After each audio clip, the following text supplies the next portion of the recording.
And I can't find my shirt here. I'm checking it. This is my phone work. And everybody can hear me. I don't know. Awesome. You should see how small I am. It's just, well. Let's call this meeting to order. All right, so we're gonna call the meeting to order. This is the meeting of the Village of Sherwood Hills Board of Trustees. Today is Tuesday, May 19th, 2026. The time is 6:01 p.m. Taylor, could you do the roll call, please? Yes. Barford. Lutterer. Lockley.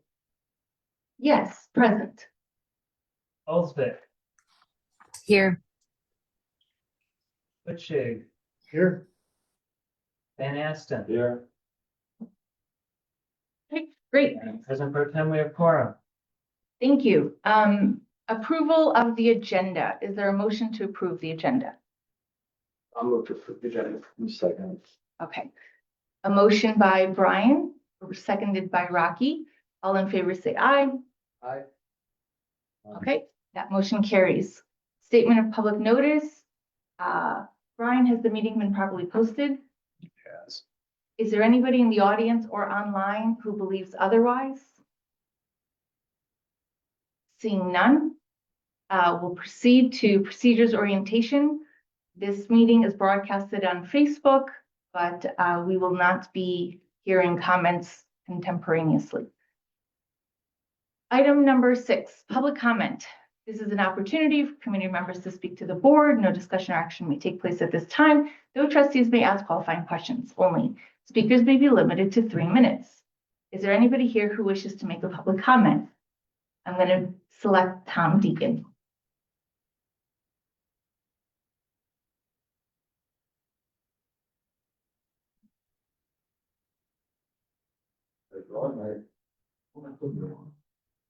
Test. Oh, no. So, this is a temporary, audio equipment. And I wanted to first see if everyone has a handout. This is for, later in the agenda. Rocky has, some proposals that he'd like to discuss about renovations and equipment changes. And, you see the first thing on the list is audio and visual equipment for Village Hall. So, just to make it go a little smoother, I brought along a new speaker and a new wireless mic that hopefully will be stable and will work tonight. So if anyone would like to speak to that? Thank you. Thanks, Tom. That's the extent of my comments. Anyone? Brings gifts. Okay. Yeah, my name is Scott Nagel. I live on Edge Hill. I've been in the village for 18 years. A little nerve-wracking for me to be speaking here, but I do have some comments. A show trial is a public proceeding where nothing is predetermined. I never predicted that I would experience one firsthand in Sherwood Hills. Last week, Trustee Lederer admitted a desire for leadership change, but cautioned you can't just accomplish that end by any means that suit you. Unfortunately, this board chose the means that suited them over the democratic ideals that should be our bedrock. There was a clear alternative. You could have held the hearing to bring the evidence into public view, which was your goal stated. You could have then voted no on removal, taking the position that the evidence did not support nullifying the votes of a majority of our electorate. You could then have urged a recall election based upon that now public record. Instead, you chose a path that bypassed the voters and exposed the village to unnecessary legal liability. The conduct I observed last week was really deeply concerning.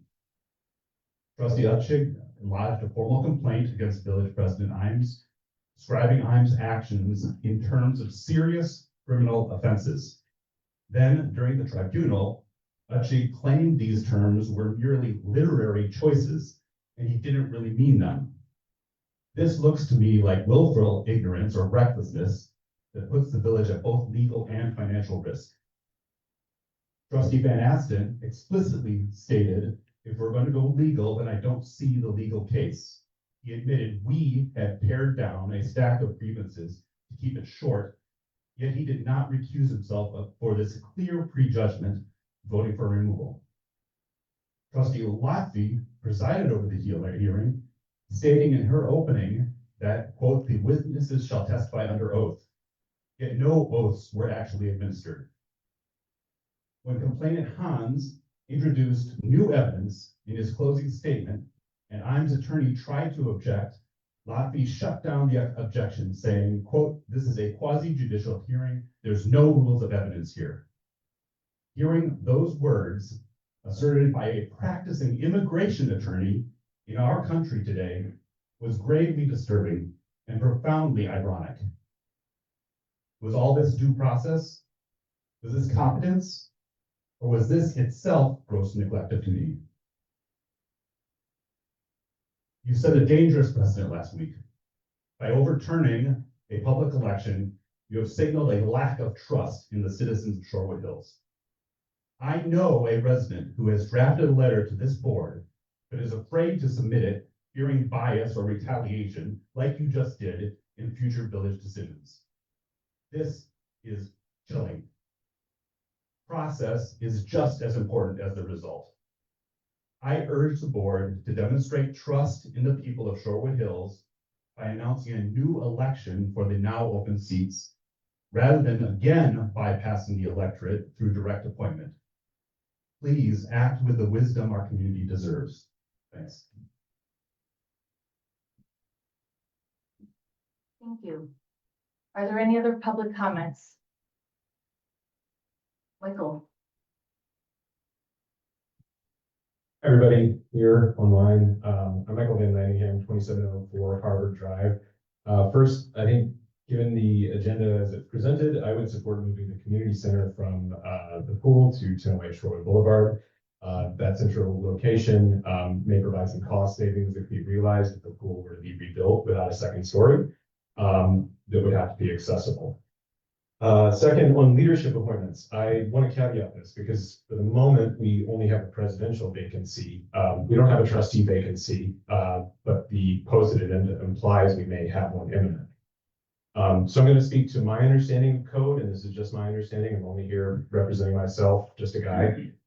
State code village code actually allows our president, pro tem, to act as president in the absence of a serving president. That means that Trustee Lutfi, as pro tem, and I'll refer to you, that can continue to exercise those powers. State code allows for the board either to call for a special election or fill the vacancy with an appointment. Our clerk has said that state code prevents a special election from occurring between 1 August and the November general election this year. Wisconsin law does not set a time limit for filling this vacancy. You could choose to let the vacancy remain.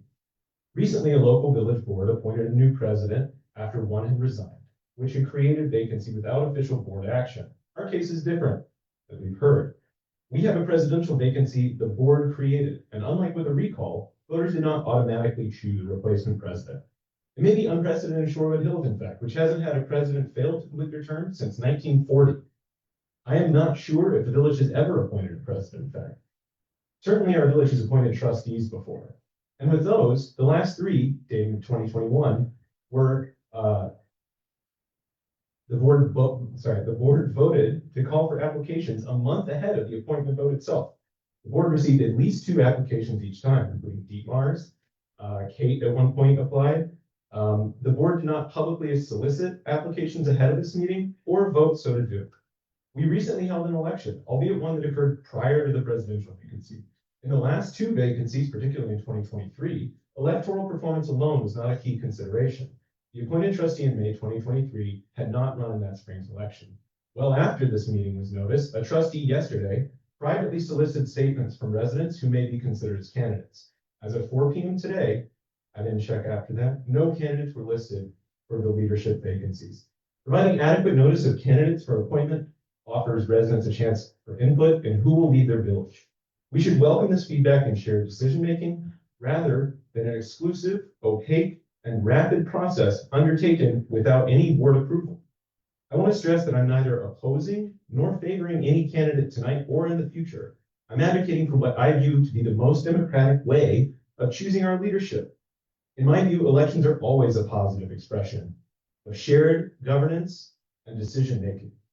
The village is making strides towards this, whether by using ranked choice to inform committee appointments like you did before this meeting, or amending code to make the board the source of the appointment, or the board the source of appointments. We have 2 more elections this year. If you do not choose to leave the seat vacant, we should take advantage of that by scheduling a special presidential election for our irregular vacancy to occur during a normal election in November. Such an election could preempt claims of a predetermined outcome or ulterior motive last week, which the previous president has alleged, and could use as the basis of an appeal still.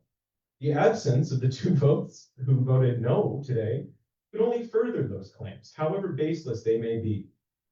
Giving all residents a say that takes into account recent events is fair to all. It will show your commitment to fair and open government, a principle in which many of you ran, and a standard you insisted upon in the process of removing the past president for gross neglect of duty. You all are in your seats thanks to public trust, so I'm asking you to trust the public. Thanks for your time. Thank you. Are there any other public comments? Sam? I like this mic, it's too loud.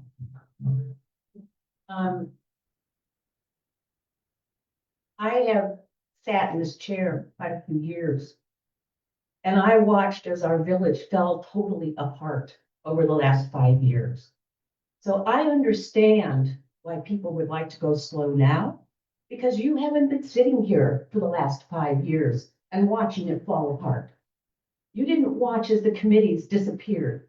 Now you say that this was voted out by 3 board members last week, no 4. And they didn't really represent the village. Every trustee is a representative of the village. So when you say it's just 4, no, you have to look at all the votes that got those people elected to be a trustee. I know for a fact that Brian and Rocky both ran on public platform of there is something dramatically wrong with our village and we need to fix it. And we have a terrible budget deficit that we need to get to work on. We don't really have the time now to go slow. We need to go forward. And, okay, I lost my thought because that happens. I also want to say that I do know that with John, he was asked twice, not once, but twice, with a full board, unanimous, asking him to retire. I have been asking him to retire for, I guess 2 years now. And he does not hear that term. And if we were to go forward and leave him on the board, we would have had yet another lame duck president sitting in that seat, because he had already demonstrated that he has lost the confidence of the board. And by virtue of what I know from people telling me in the village, which I talk to them all the time, the people in the village had also lost confidence in what was going on, particularly when they found out what our deficit was looking like and why we had gotten there. So I understand your desire to go slow. If anything, I would say you could potentially leave the trustee seat open, but I am not in favor of leaving the president's seat open. We need to move forward and quickly and efficiently. Last thing I want to say is that if that trustee seat is open, and I have been here through many a time when we have appointed someone to the seat when there has been a vacancy, I would really like to suggest that that should go to Gloria, because she is the one person who put her head above the foxhole, went out, got all the signatures required in order to run, knocked on every door in the village, and really tried to be a candidate for that position. So she may not be the right candidate, but I'm thinking if you are looking at democracy, she is the one who actually put herself forward, made a public platform, talked to the public, and that to me counts more than somebody coming in at the last minute and saying, oh, gee, I don't think I want to do all these steps. I'm just going to put out a notice that I want to now be a board member. But that's not right. So that's pretty much what I have to say. And thank you, Gloria, wherever the hell you are. Oh, pardon me, I didn't say that word. Wherever you are. She was here. Okay, fine. Oh, it's right there. Okay, there you go. Thank you very much. Good luck. No more closed sessions. I really want you to hear that. Are there any other public comments? Yes. Yeah, my name is Nate Miller on Columbia Road, and yeah, I usually don't talk at these board meetings, but I do want to make my voice heard. I feel like the last session was, I went into it open-minded, being convinced that John should be removed, and it wasn't convincing, and it was very disappointing. So hopefully he can let it go. The board wasn't able to. We need to find a way forward, and I guess my only suggestion, I don't know, I mean, I see the agenda, I don't know what the agenda is for putting in a president, but I would recommend not putting in someone who was recently elected, both for the optics and just for the divisiveness in the village. So I'm not sure why there isn't the other board members here. I guess I don't know all the politics and history of the board, but it will be my one suggestion. Thank you. Thank you. Are there any other public comments? Yes.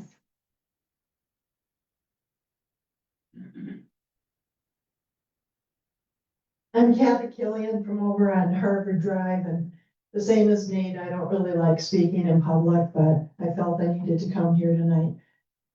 I disagreed with the outcome of last week's Board of Trustee meeting. I urge you to not take up the agenda items tonight to name a new president and backfill a trustee position. I would like to see the village hold a special election to choose a new president. Allow all residents to have a say through the elective process. Thank you. Are there any other trustees? Fred? I just want to address one issue that was alluded to in one of the earlier comments, which turns on, oh, I'm sorry, Fred Wade, 1121 Wellesley. The idea that you somehow overturned an election that happened 2 years ago. We just had an election and two new trustees were elected. And it's equally important to respect their election and how they voted, for the fact that they were part of the majority last week's decision. I've been troubled for a long time by issues at the national level and the state level about gerrymandering. We've had long discussions about how terrible it is, and yet the courts are blessed allowing gerrymandering to go forward. And there's been no discussion about what the constitutional function of the legislature and the House of Representatives and the Congress actually is. That constitutional function is to give or withhold the consent of the government. And it's particularly clear in the Wisconsin Constitution, because unlike the national Constitution, our Constitution paraphrases the Declaration of Independence in the first article. Governments derive their just powers from the consent of the governed. And we have a prescription for an enacting clause in each bill, which says the people of Wisconsin, represented in Senate and Assembly, do enact as follows. Yet for almost 100 years, we have had Supreme Court saying that governors can use their partial veto power to make a law that the legislature never considered, let alone enacted. I've observed both of these issues for a long time. And I see a national and a statewide amnesia about why we have legislative bodies. And what does that have to do with last week's vote? The function of the village board, I would say, is to determine what the will of the people is. We don't just, we can vote in elections, but it's the function of the legislative body that's elected to determine what the will of the people is. And it was a difficult decision. And I just want to support you by underlining that when you made that decision, you're speaking for the village as a whole. And that decision represents the will of the people because it had a majority vote. Thank you. Are there any other public comments? Gloria? I'm sorry. I was just gonna put that back. Oh, that's good. Yeah, I didn't turn you. Oh, I'm sorry, Gloria. No, it's all right. It's, Are you sure? Were you gonna talk? well, I had one question. I'm sorry, Jan Tamorick, 1512 Sumac Drive.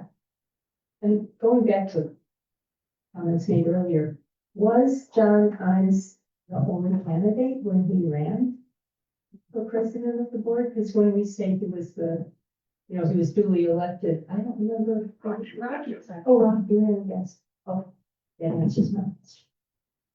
Thank you. Mhm. Hi, I'm Gloria Beach, and, that's a great question, Jan. And actually, I remember that Rocky lost by 13 votes. So it was a very close election. Yeah. And it was not a landslide for John Imes. And I see that there are people, my vision isn't good enough to see how many people are online. It looks like less than 20 participants online. In this room, there are 14 people. I came here not knowing what to expect.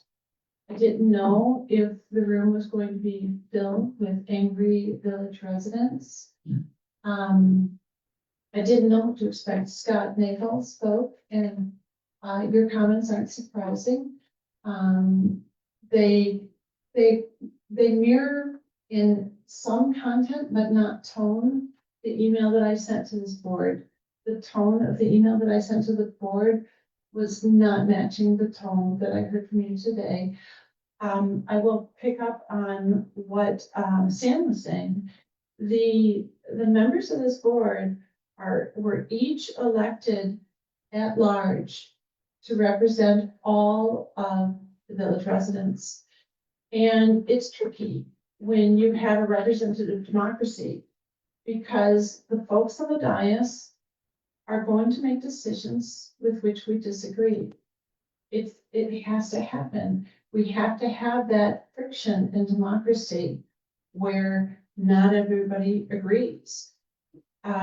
So I disagreed with the outcome of last week.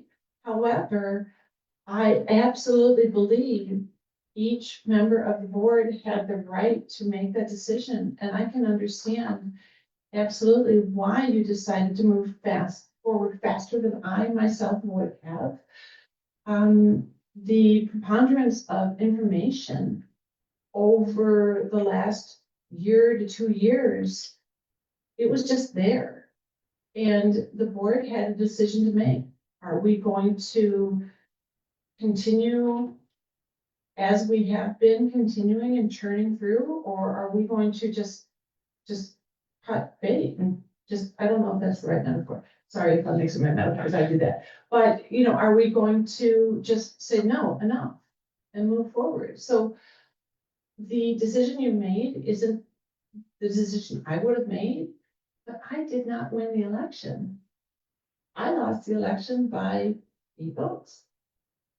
And I did not win. So you all were in the position of making that decision. And I really absolutely believe that you all each did not come to that decision lightly.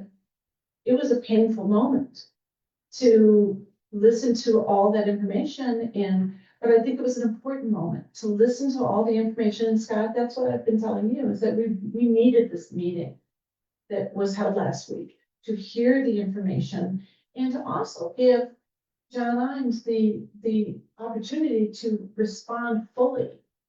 And to remind everyone, John Imes could have stopped that meeting last week and everybody could have gone home and he would still be president. And he chose not to. In fact, he voted to adjourn, and his attorney, as I remember, said, "What are you doing?" And he said, "Oh, is that not the right thing?" So, and he changed his mind. But that's where we are today. I am of the mind that we should move slower. I am of the mind that the filling the presidency and the trustee position doesn't have to happen today, but I'm not on the board. And the people on the board, I believe, are going to make the decision that they feel is in the best interest of this village. And that's what I have to say. Marilyn, thank you. Hello, I'm Marilyn Townsend, 1121 Wellesley Road. There was a question as to where the other trustees are. One of the trustees is zooming in from a long planned vacation. The other two trustees went on a long planned vacation internationally, Carol Barford and Mark Lederer. So I thought they were going to zoom in. They apparently did not. But, so that is, life goes on. And let me thank all the people who serve as trustees, because as a trustee myself for 12 years, it seemed like I would wake up one morning and I would think, oh my God, it's that time of the month again, another trustee meeting, not to mention the committee meetings. So I really appreciate those who run for office, number one, and those who serve. I have two comments. One is I noticed on the agenda, the board has before creation of 2 limited term employee positions for 20 hours a week. I support that, and I request that those 20-hour-a-week positions be advertised to village residents and filled by village residents. Until the pandemic, when we lost our 2 part-time village residents who had served us for years, we always had village residents working in the village hall.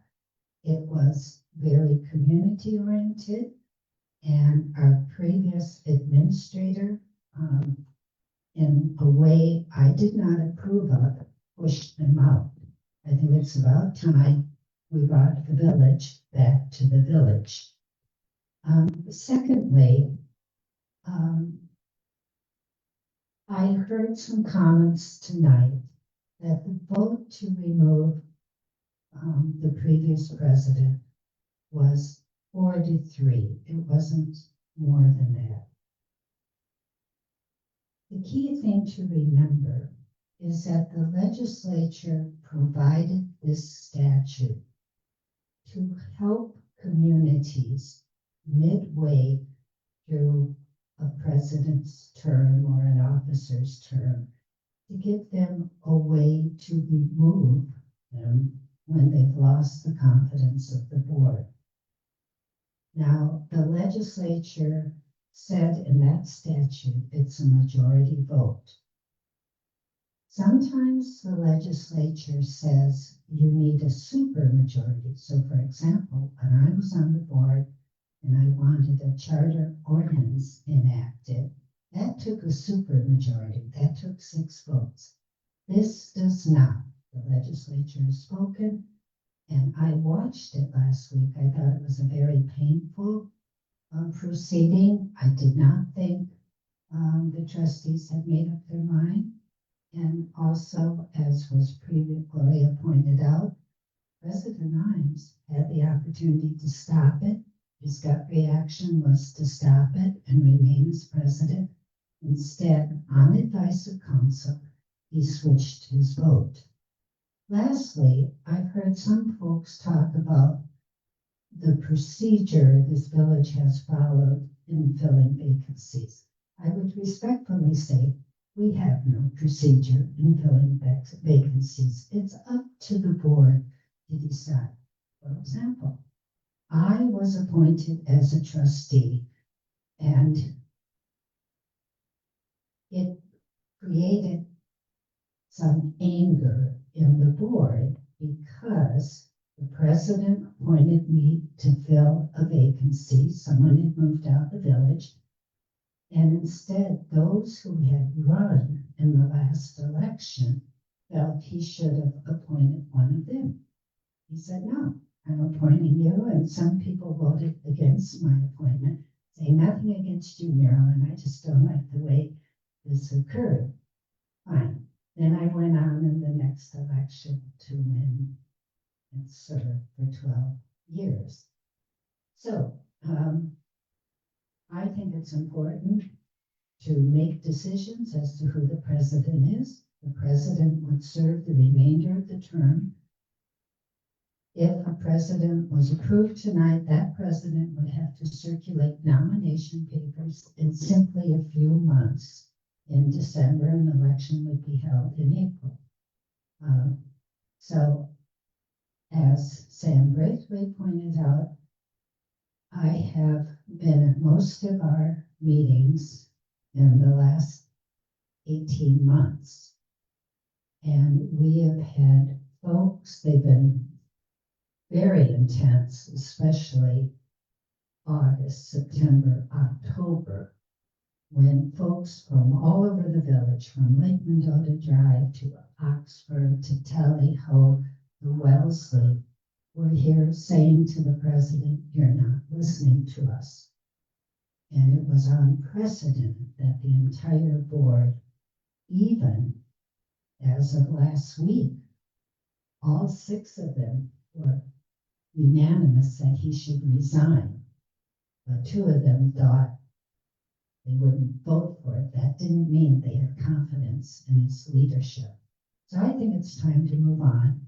And I appreciate the position the trustees are in. Thank you. Are there any other public comments?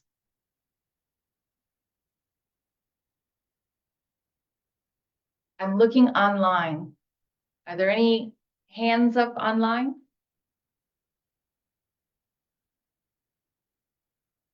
Okay. Seeing none, we will proceed.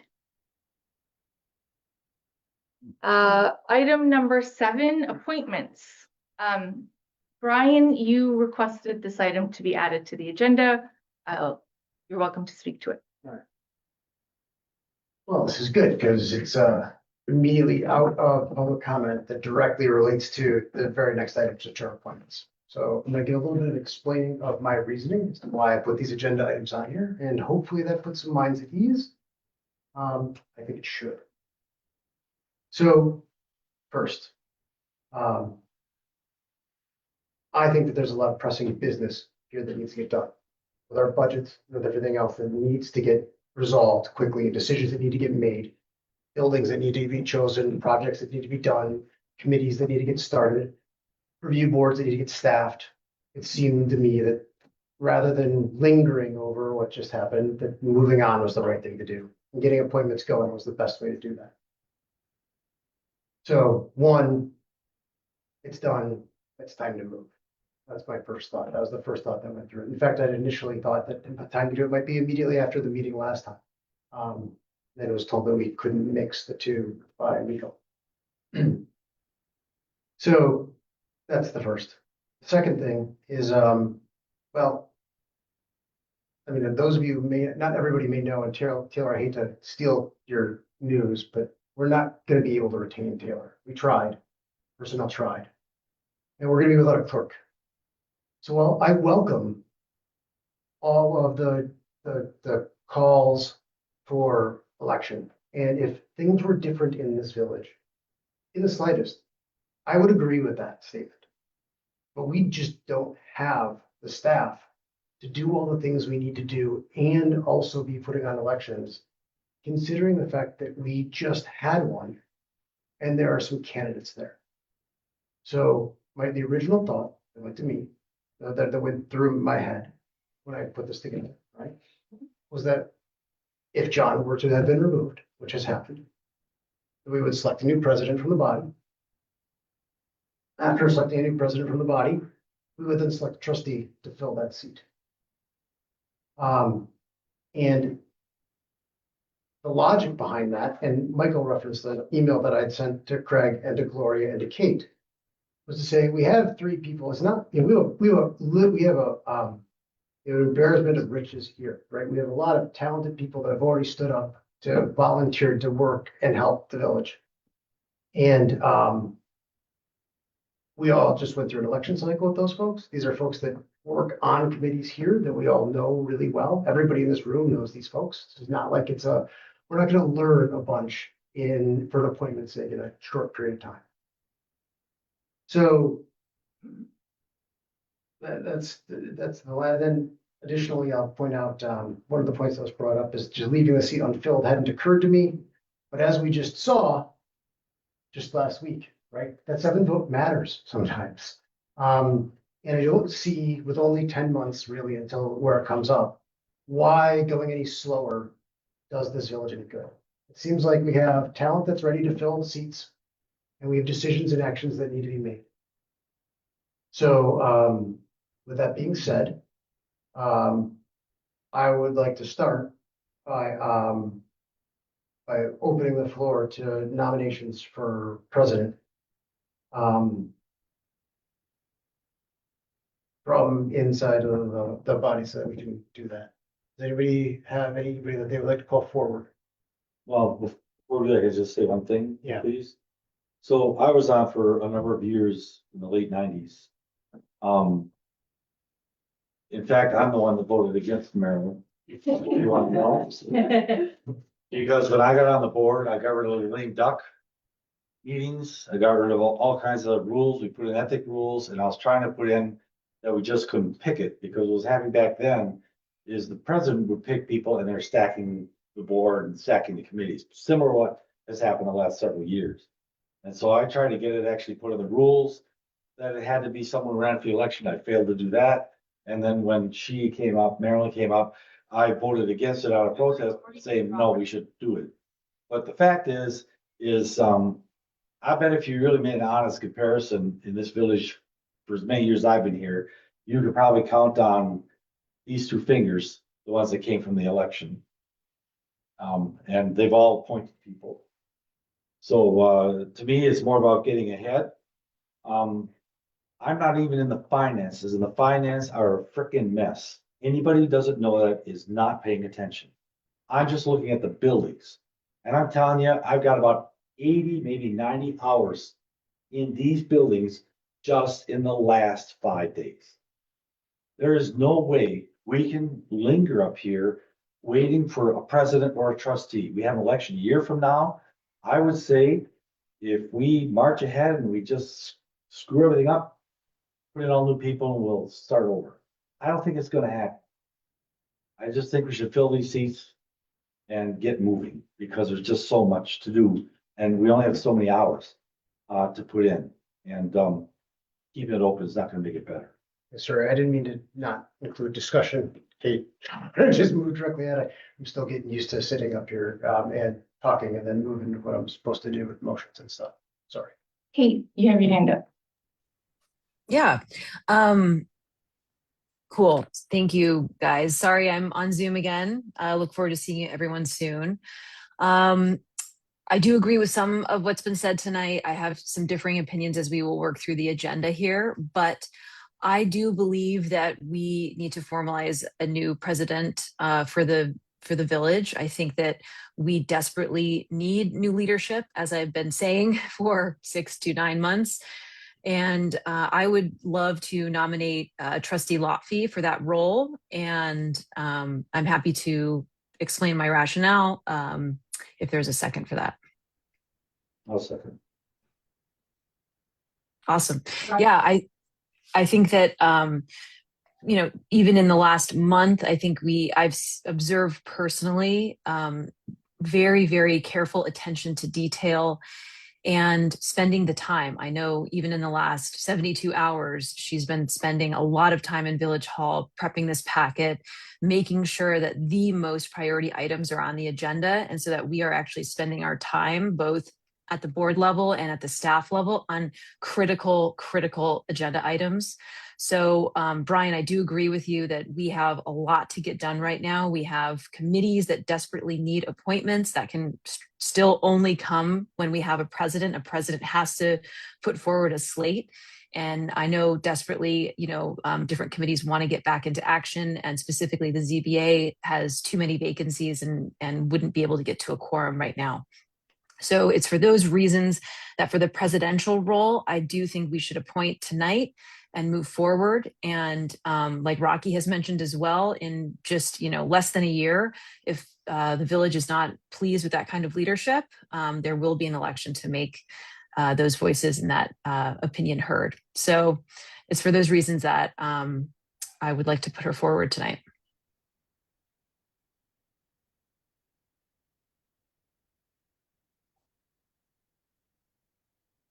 Are we discussion phase right now? Yep. So just why I would second it, and this is gonna sound a little funny, but for years, I always wondered why Shopnow appeared to be kind of an airhead to me. And I couldn't figure out why. I've talked to her about it. Now, I'm not a lawyer, I don't understand that side, and it wasn't until my first meeting up here, when I knew everything she knew. And she tried to bring up some ordinance changes and had her knees just taken right up underneath her. And then what she did is, rather than fight about it, which is what I would have done, rather than getting mad, she sat and went through all the ordinances, trying to figure out ordinances, things that I hadn't even thought about. So sitting out there, for me, it looked like she didn't know what the hell was going on. Sitting up here, when I knew what was happening, I knew exactly what happened. And then all of a sudden it occurred to me, that's what I've been seeing for the last couple of years. Because in all my interactions with her elsewise, she's one of the sharpest people I've met, among a few of the other women that are in this board. And that's why I would nominate her. I think she's been here a long time. She hit the ground running. And what we need in that position, for instance, I ran for president a year ago, and I think I would have done a better job, but I would have sucked in overall, because I didn't have the administration skills that someone like this lady has. And probably what would have happened if I was there is I would have delegated out to the people who could do it, because I don't really have that much pride in myself, realizing I was in over my head. In this case, we've got the real thing here. Anybody who just watched what happened in the last week with this agenda and the decisions she's making that probably got us all a little angry would understand that she's really marching ahead very quickly. And trust me when I say we've got some major financial hurdles in front of us. And it's going to take a very clear thinker to get us through this stuff. Well, having tax increases and things of that nature. That's why I seconded Shopnow with Young, and I think she'd do a great job. I nominated her for pro tem, so I'm happy to vote for you too. I think it'd be, man, I think we get to this four regardless of whether Mark or Carol are here. I think that regardless of whether Mark or Carol were here, we would definitely have four for sure, because I nominated you for pro tem. I think you'll do a great job. I'm more than happy to do it. I think we should just call the vote. Okay, we can call the vote. I would accept the nomination. I am honored. I appreciate the trust. I think to do this job well, you have to have discipline, to have control and restraint over yourself. And I think that you have to love people to bring everybody together. I did say to Brian Mooney on Friday that just having been president pro tem for a week, it took over my day job, but then it took over the weekend. So there's a lens that is like, okay, I see where we gotta fix things, and it would be my honor to facilitate that process, because it truly will take all of us. We're in a bad spot. I think we have to acknowledge that. There's been comments made, budget crisis, buildings deteriorating, a lot of infighting and criticism and finger pointing. But I don't worry. I do not worry for the village. Because regardless of who's writing what email and what comment they're making, and whether I agree with that comment or I disagree with the content of it, what I feel and understand is those comments are made with love. They're made with care and passion, and that every resident here, when they repeatedly say they've lived here for 40 years or 50 years or 60 years, they're saying that because of the pride that they feel in being a part of this community. So I do not doubt for a second that while we're at rock bottom, that we cannot climb out of this. I think that, my optimism is not blind. I do look around the world for agreement or disagreement with my thoughts. And the best example I think of is Apple in 1997 was going bankrupt. 3 months away, $1 billion lost, products being pulled from the shelves, and an obituary being written by the news. And they get still, you simplify to amplify, and put the egos aside and see the good in everyone. And I think we have the ability to do that. I think there's a lot of work, and everybody's got to help. Every single person, whether we agree or disagree, has to be a part of that process. And I wish for the committees to be made up of people who disagree, because that's my training, is that's how you're going to get good decisions, not by stacking everybody with one view or the other, because we have to get out of this, my win is your loss. You have to give something to get something. And politics doesn't have to be that way. There's pie for everybody. There's money for the admin team. There's money for DPW. We can help the police. We can get the pool building. It's not a zero-sum game. I will call the votes. Just to nitpick, the nominations have been made, but no motion for appointment. I think we're just doing this one step at a time, aren't we? So it's one motion. I'm sorry, maybe I misunderstood. So He made a nomination, she didn't make a motion, is what he's saying. Did you want to? I can make the motion. Yeah. So I make a motion to appoint. Oh. You misunderstood. So do I make a motion? I'd like to make a motion to appoint Trustee Lotfy to serve out the remaining term of village president. Second that. Third that. Yeah. I'll call the vote. All in favor, say aye. The motion carries.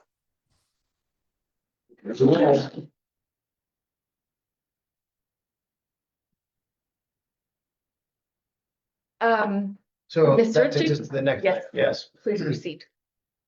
So, as far as somebody new being selected, by the way, which is a comment from the thing, that was something that never occurred to me. I admittedly have no idea what I'm doing up here yet, and would not have ever thought to put myself in that position.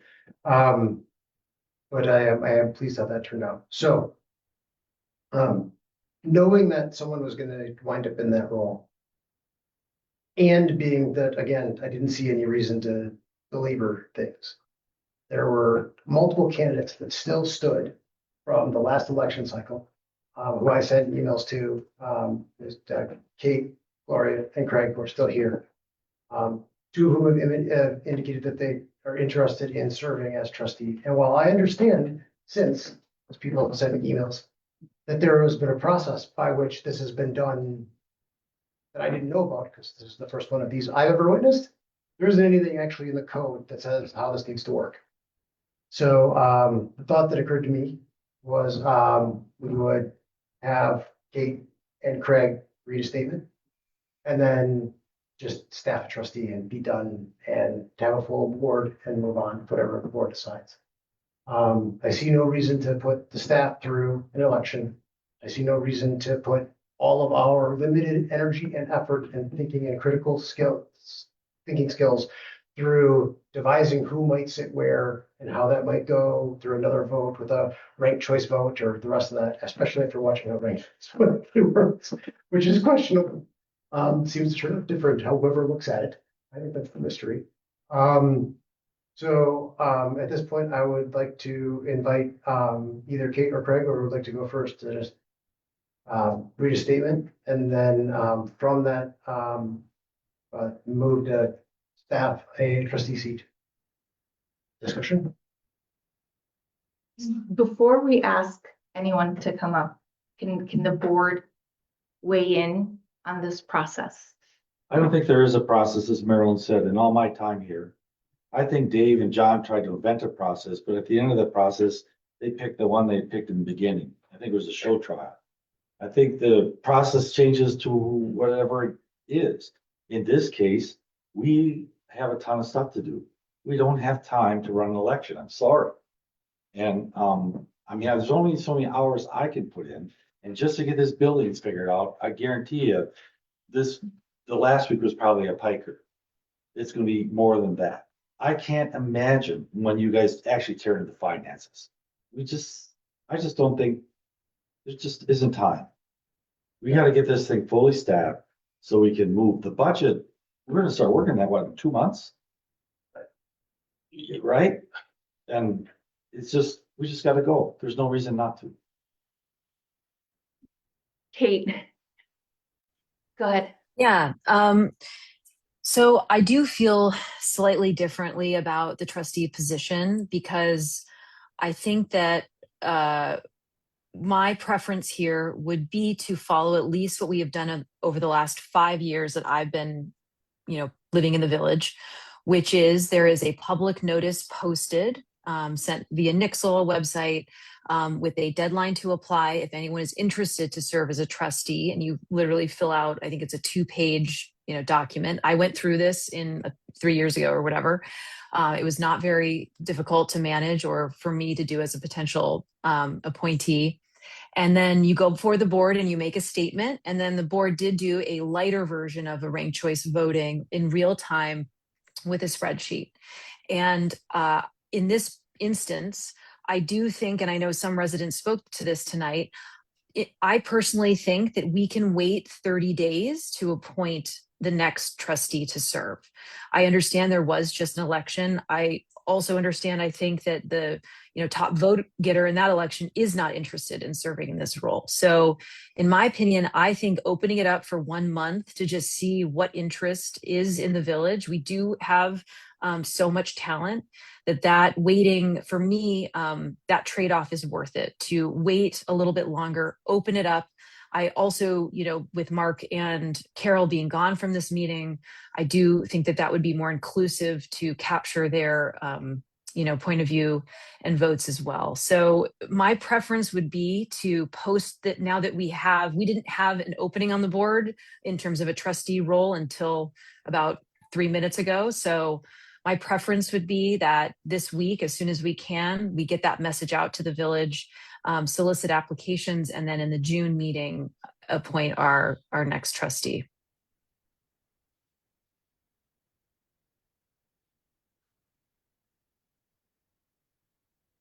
I don't, I guess I said that. I don't agree. I think it's just time. We have, both these people are very good. Kate is probably one of the top financial people in Dane County. We are a sinking ship. Who are we gonna find better than like her or the other person?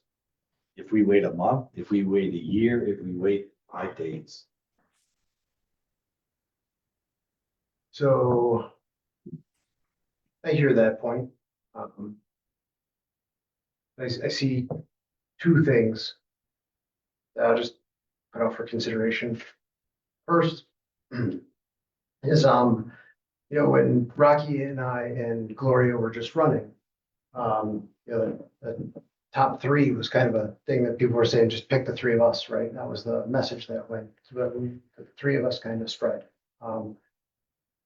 If Gloria were one of those choices, then we were gonna, because of the fact that she got the most votes, that would look Democratic. But I can see how folks that didn't support Rocky and it might feel like that was a slanted choice. But the choices that are before us aren't those. The choices that are before us are Craig and Kate. And I feel like if we were to go out to the village, that we're not gonna get a better representative cross-section of what the village's overall demeanor and feeling is. And I think that we would still be really well represented as a village body, including everyone's opinions and thoughts, by choosing one of those two. If it was a one-sided thing, or if it could be even spun in a way, where it was a one-sided thing, I think that would be the case. But I think that both of the candidates that are before us are ones that people that didn't support me voted for. And I think it's hard to argue that that's a slanted choice by us or something that's bypassing democracy. It feels like putting us all through more rigmarole effort, and the rest of those steps just doesn't feel necessary to me, Kate, in that regard. I respect that opinion, and I can see it, and I hear it from, Michael and others that I also whose opinions I respect. Gloria, for sure. But I would move to fill one of those seats, considering that to be true. If it was Gloria, I actually would say differently because of the fact that I'm worried about what the optics would look like. But with Kate and Craig, I just don't think the optics can be spun that way. I don't know, what are your guys' thoughts? Shawna, what do you think? I hear both sides. Giving the residents more time, 30 days, feels slower. And I think residents would appreciate that right now. So I hear it. At the same time, the three ran very recently, got hundreds of votes, are well respected in the community, intelligent, smart, great people. I've had phenomenal conversations with Craig while we've been on Plan Commission together. I've worked well with Gloria. I've recently gotten to know Kate. I don't think you can make a wrong choice. So I can go either way. They're here and we're here. I would proceed. I proceed. What? We have to make a motion or something, or we just hear what they have to say? Well, I guess I don't know the answer to that question. What do we have to do? Kate, how strenuously do you object, Kate? Would you object to proceeding with filling the body considering that counterpoint, or would you not? I just, I think that this is not about appearing one-sided. This is about trying to, open back up some of the decision-making at the board level and make sure that we're letting anyone who is interested in serving in this trustee role, that they are given that chance. And so I would assume that, Kate and Craig in 30 days would still be interested. I could be wrong on that. And maybe this is just delaying it a month, but I guess for me, that trade-off is worth it to see, are there any other people who want to throw their hat in the ring and for us to consider as a board? I think we owe that to the board, or sorry, to the village. I do not think it's a long drawn out process. It's only 30 days. I don't think there's that long of a vacancy on the board.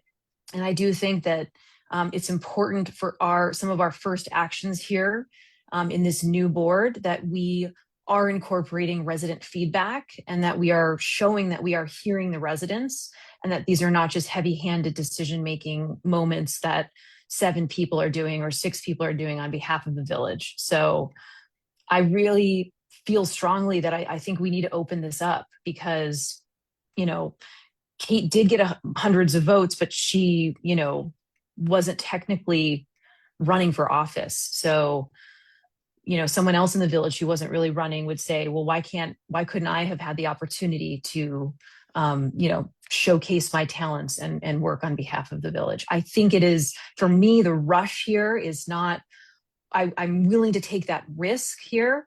I think it's okay that we wait 1 month to appoint a trustee. I'm not talking 6 months. I'm not talking a special election. I also agree we won't have a clerk soon. It's also just filling out Shabnam's term, which is now less than a year. So it is, a shortened term in that way as well. So I don't know, unless you guys can convince me, that's kind of where I'm at. All right, we don't have to be unanimous, so we have to move along. So one last question, idealism versus, well, from a pragmatic standpoint, there are 2 candidates that are here are really strong. Like both of them would serve fantastically. I don't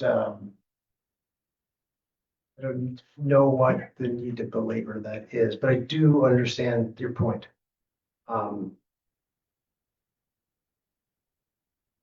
So I don't know what the procedure is when there are three of us that Okay. would like to proceed in. Or I guess I'm sensing a little bit that you guys want to proceed. Kate's is wanting to wait and in the rationales.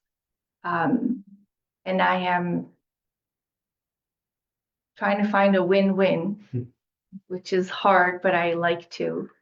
I'm wondering if we could proceed. There's going to be 20, 30 brand new committee members coming today. There's still vacancies we have to fill. And my intention is that the majority of the work is going to be done by committee members and to empower them. So in my hope to find a win-win, if it's possible, select a candidate, because it's the real work is going to be in the committees, and that's where you really want to care. And I just want to get everybody going and more people on and more people assigned to get more work done, because there's a lot of work we got to do.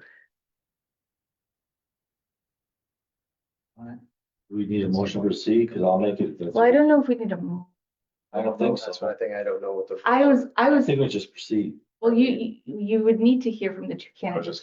Yeah, well, that's what I meant. And maybe, well, let's see what happens. Let's have the two candidates. Would anybody like to go first?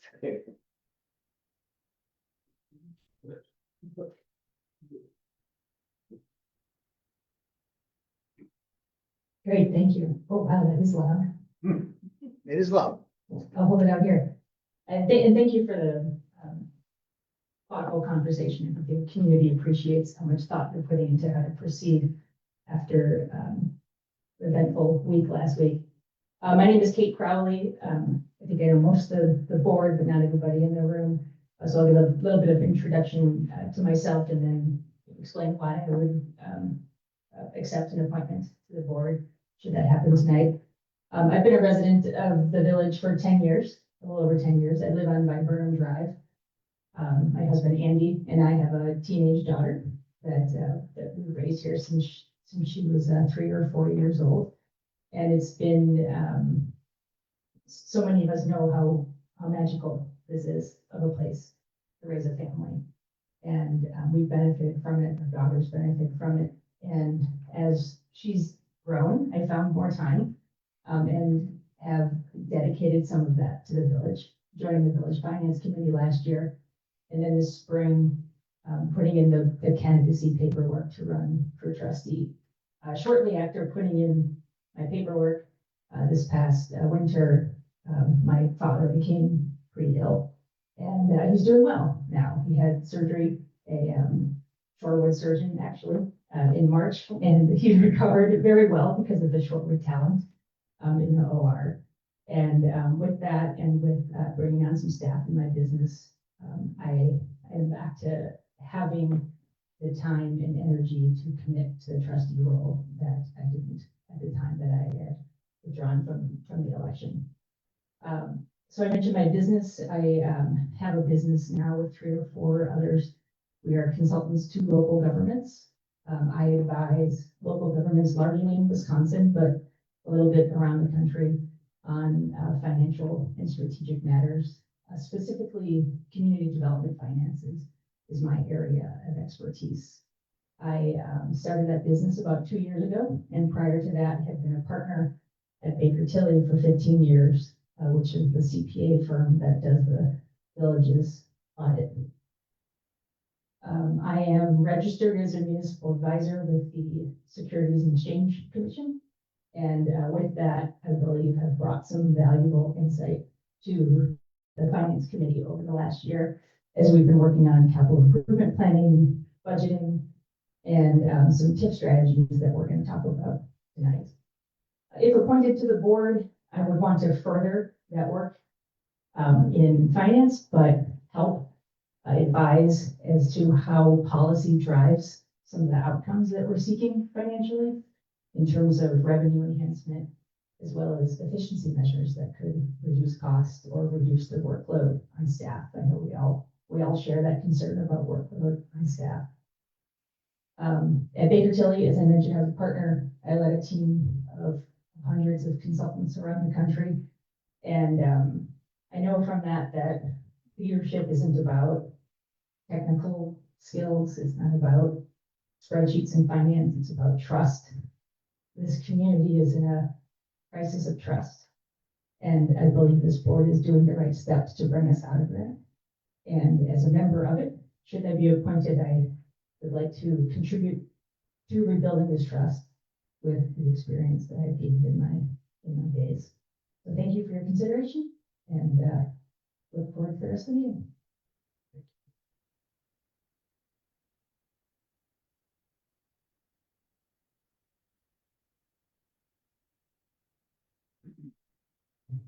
My name is Craig Weinhold, also a village resident for quite a long time. I have 2 children that have been raised here.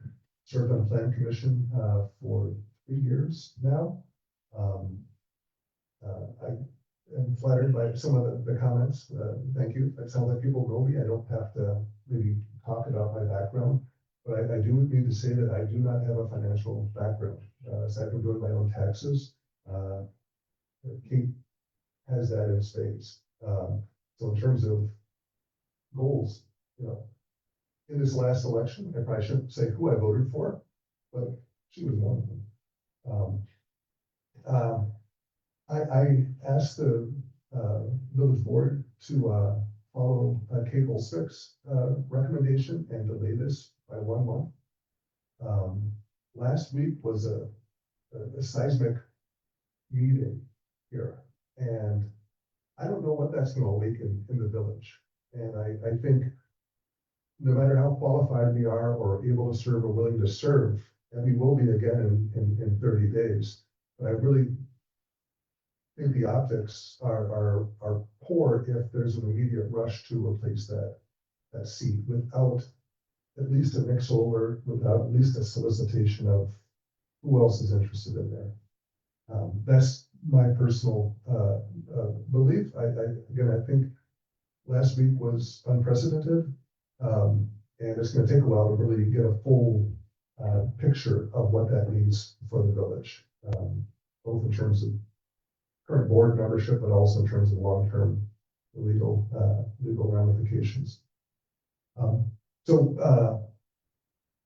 think I'll close it there. I am willing to serve. A little bit reluctant, I will say that.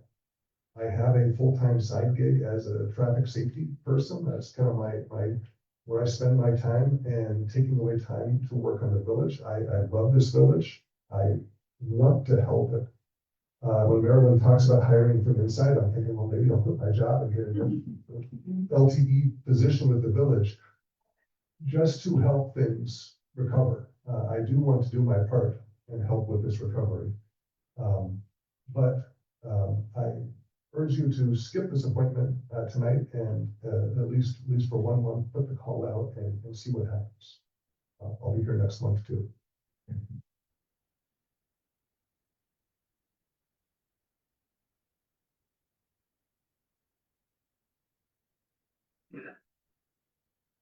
So, something funny, when you guys are talking about people up here, remember I said, there's someone else I think we should look at, this lady that lives next to Sam. I didn't know who she was. And so I was pleasantly surprised when I found out that was Kate Crowley. And I just found that out a couple weeks ago. And I honestly didn't know. But I would like to nominate a trustee. I don't think we can wait. I think finances are the #1 problem in front of us. And if we wait another month, it's another month that I'm gonna have to get pulled into finances and I can't go after these buildings and other stuff. And I couldn't even touch what that person could do in finance, not even close. I mean, I'm shocked to sit on a board with 3 women that I think are probably the 3 smartest women I've worked around if she was put up here since I've been in the village. So with that, I nominate Kate Crowley to fill the trustee position. make a motion to nominate Kate Crowley. I'm gonna second that nomination, and I'm gonna explain why, because I am moved by the calls for democracy here. Enough that I question my own wisdom in proceeding rapidly. However, this isn't gonna result in an election. What's gonna result from this is going to be still just a board appointment. And I believe it'd be extremely difficult for the board to find somebody more qualified and more generally better regarded than Kate Crowley, who also was supported by folks that didn't support me inside of this as a kind of a healing balm, if you will, after the divisiveness of the time with removing John. So I genuinely believe that it's extremely unlikely that we would find a more qualified candidate, even if we opened this process up and dragged out longer. And if we did, I don't think we would come to a different result. I think that we are very lucky to have that willingness to serve. So I'll second that motion.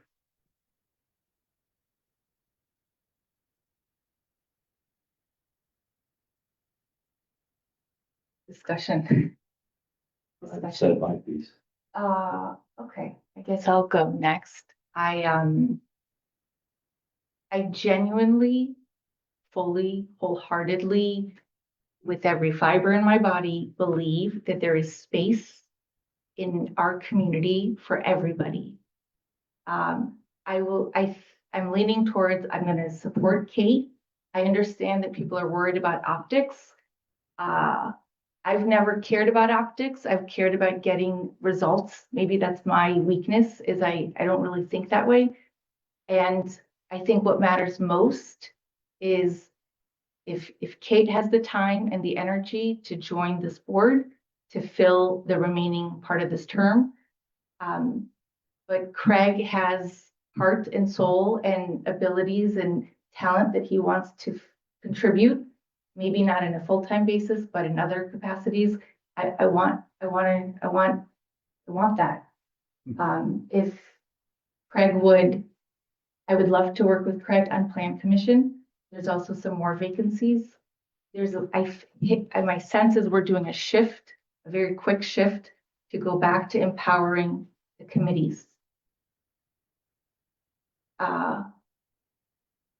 And so I'm leaning for Kate because take the spot, sit, let's get moving. Craig, I got a spot for you. Gloria, you're not on this board, but there's 5 spots available.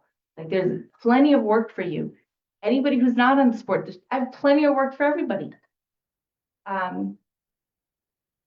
So I think I'm leaning in that direction because there's so much work to be done and we gotta go. We gotta move. We call the vote. And I can't just- think of it now. Go ahead. Oh, sorry. Before we vote, can I just say one final thing? I don't want to stand in the way of speed.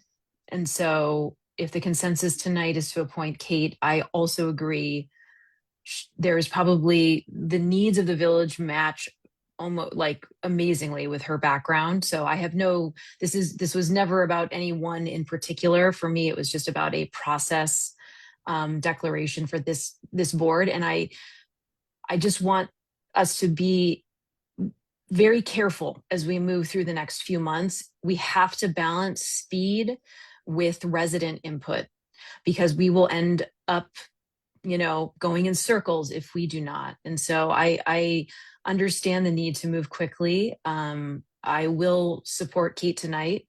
Under one condition, I would like to be called First Kate and she can be called Second Kate. No, I'm just kidding. But we will have to figure out some way to designate the 2 Kates. But anyways, so you have my support tonight. Okay, I'm going to go ahead. Sorry to make this distinction again, but appointments having been made, or excuse me, nominations having been made, if the desire is to appoint, the motion should reflect appoint. Are we okay with me altering that? So what?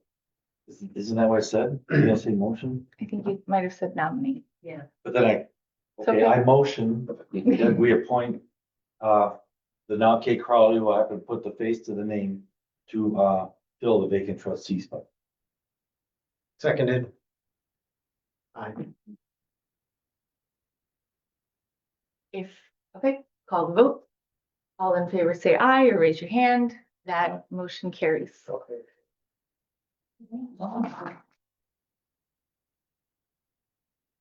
Suggestion. I saw Pro Tem wasn't on here. Does that be in here? Can we take care of that too tonight? Or is that that is Not on there. agenda? No. I didn't know how official. I know. Position is. It wasn't on the agenda. It's not I critical. know. It's fine. I was just. We're asking. in, yeah. It's We can do that, I'll make a note for next. Is Kate able to join the rest of the meeting? It's not on the agenda. Right. Yeah, no, that's not, we're not No, gonna. but swearing Kate in is not on the agenda, so because it's not there, she can't take the seat tonight. Okay. In previous times, it's had to be an agenda item. So I'm not a clerk though, so you should. Taylor, do you have any thoughts on this? What?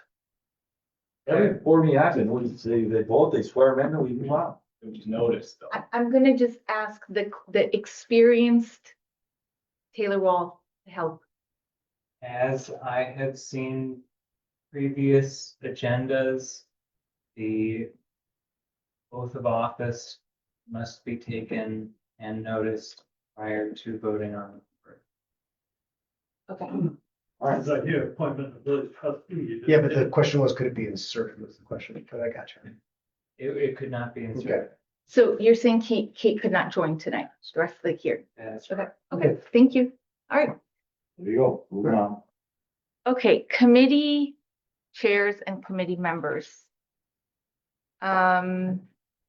So if it's okay, Brian, for me to make a couple comments. Which Brian are we talking? Brian, because Okay. this is your agenda item, but I just have. Sorry, yeah, no, it thoughts. is mine. Yeah, no. Is that all right? I just put it on there because it needed to get done. Okay. So This is the president's role. let me just say a couple comments so that everybody has the background.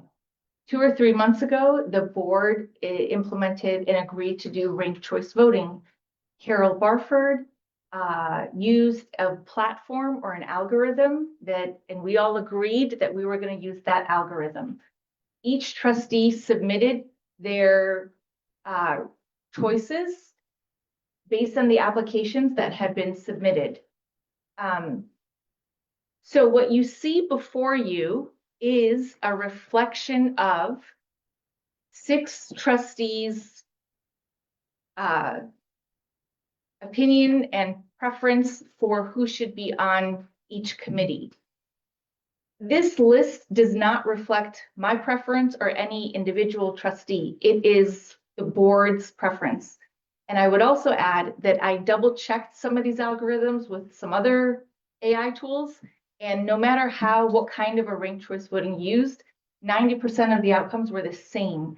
And that gave me a lot of comfort knowing that this is, regardless of your algorithm, that the outcomes was going to be the same. David DeVito is named on many committees. And I spoke with David and he's online and he had informed me that he would stay on ZBA and public health and safety. That means that there will be a vacancy on the finance committee. There will be a vacancy on the plan commission. There'll be a vacancy on the pool committee. There is a vacancy on the public health and safety committee, not because of David DeVito, but because Rob Stanky is not on that committee. I'm going to take a minute and call on Gloria. Just real quickly, because Kate Crowley has been appointed to the board, once she's sworn in, there's possibly going to be a problem at finance with 2 trustees. Okay, thank you. Got it. Thanks. What else? I heard from our wonderful clerk that Kelda Roy's will not serve on the Recreation Committee, which leaves another vacancy there.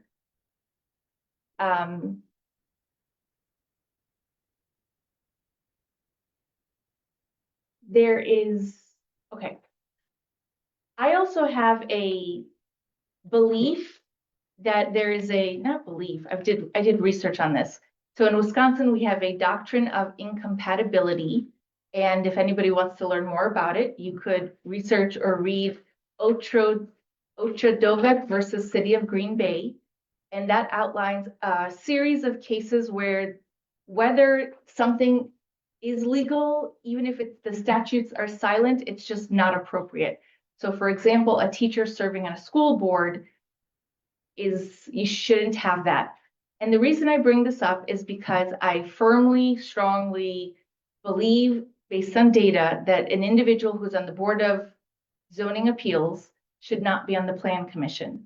The job of the Plan Commission is to set zoning code and the job of the ZBA is to grant variances to that. It's like a judge who's writing the laws. It's inappropriate. So I would ask, and I did call Kara Coburn Ferris to share my thoughts with her. And she also is an attorney who said she would be happy to come off the ZBA, which would leave another vacancy there as well. I also believe that no trustee should be on the ZBA, as there should be no trustee on the Board of Review. I've looked in the statutes, and the statutes say that the ZBA should be made up of residents. It's silent on trustees, but if you look at the case law, it's inappropriate. So I think that Peter Hans would be a good choice to chair that committee, because 5 of the 6 trustees named him, he ranked him #1 for their choice to be on the ZBA. So that's a lot of confidence that he would be a good, everybody wants this guy on the ZBA. Well, it sounds right that he would chair it. Does anybody have any thoughts on what I've said so far? Oh, not so far. There's 2 other things. One is I didn't see anything for, well, I'm not going to say that. I inserted Dan Rogi's name for waterfront, but I was I'm told by confused. John that he's up for election. He's a non-resident. Right, and so there, I'm just a little bit concerned with process. What do we do with non-residents? Because that's a non-residency. And the same thing goes for pool committee. Jesse Wickizer is a non-resident. I can't put a resident in a non-resident seat. I believe Dan Roby also said in his application, there isn't an opening on the meeting. He also is probably a best volunteer, who's done more work for the village than he does, so it's hard to run the ring without. But I believe that Taylor told me to put in his application, and I don't know if it isn't there, but I think it's there. Okay, so let's keep Dan as a non-resident on the waterfront committee. But I think the pool committee would have to figure out how you guys want to manage non-residents. I don't know if we're supposed to vote them or not. I feel uncomfortable filling a non-resident seat. I would. Is that all right? Any other comments or thoughts? So personnel, when I look at this, Sam is #2, not Mary. Did I miss something? When I go through the numbers in here, it's clear that she's #2 in your ranked choice voting. But you have Mary Galvartson as #2, your ranked choice voting. So when Carol put in the trustees' choices into her algorithm, it popped out Mary and Maryland. And when I did it in another method, it still popped out Mary and Maryland. But how come when you go through the numbers that you set in our packet, Sam comes up #2? She might have been #2 for 1 or 2 trustees, but there were other trustees who did. I can go right down your list. It's on your computer too. You can see she's #2. Look at it all. Right, but she's #2 for some trustees' choices. And when you use the algorithm, It really Sam ranks comes in that. third. Okay, so that means, well, should we just, why don't we put AI then on the personnel committee? I have eyes, all right? There's a hell of a lot more votes there for Sam than Mary. So I don't know what your algorithm's doing, but I can see it. Rocky, so just bear with me. I'm looking at the same thing you are because I wanted to look at it. So under first choice, Mary's trustee 5, right? And then she's trustee 4 and 6. And you're right, trustee 1, 2, and 3 say Sam, Sam, Sam. So then you go to so that would be a slight tilt towards Mary, right? Then you go to the third choice and it says Mary, Mary, and Sam is not in those. There is no choice in the third, and she's not in the rest of it. You go to fourth, and again, we see then we see 2 Sams but 1 Mary, and we can't see the fourth and the fifth and the sixth choices if there were more choices. But I can see why that's not AI. That would be waiting. Kate, Okay, so let me lower my hand. Okay, let me just back up big picture here. Number one, when Carol and I worked on this a couple months ago, we see that this is not a perfect process. We wanted to start the pilot somewhere and then make improvements as time goes on. I think a few things that I would just observe here. Number one, the way, ranked choice voting, we need to figure out a way to simplify that, I think, so that residents can understand what we're trying to do here is have more of have the cream rise to the top, so to speak, across all, 7 trustees. As a body, who do we generally support to fill vacant positions? And so the thought was, if we all rank different people based on the same fact set, which would be their application, anything else, that was part of their application, if they had a letter of recommendation or whatever, that would be collected at, centrally at Village Hall, we would all be making informed decisions on different people to fill these seats. Okay. I think what has become clear is the math is complicated, and ranked choice voting, depending on what kind of, program or, code that you're using, it can, tiebreakers are decided differently, for example. So you can get slightly different results depending on how you actually, set it up. Number two, you have to also tell the program that Carol and I used how many open seats there are at the beginning, so that when it spits out the final results, it knows what it's doing. And so as seats are opening up, that shifts things overall. And so I had a couple questions, Shabnam, for you. So just to also rewind here, 2 months ago, well, God, it feels like 2 months, I guess it was 6 weeks ago, once the new trustees were elected, so that's Brian and Rocky, that week, everyone was sent a packet and everyone was asked on a physical sheet to rank things. This also included John's rankings at the time, obviously. Fast forward now, I wanted to confirm with you, Shabnam, when the slate that's being presented today in today's packet, have we taken out John's rankings? And I believe I was told, Rocky, you did submit, because I think in the initial slate that we had in the April packet, Rocky's rankings were not in there.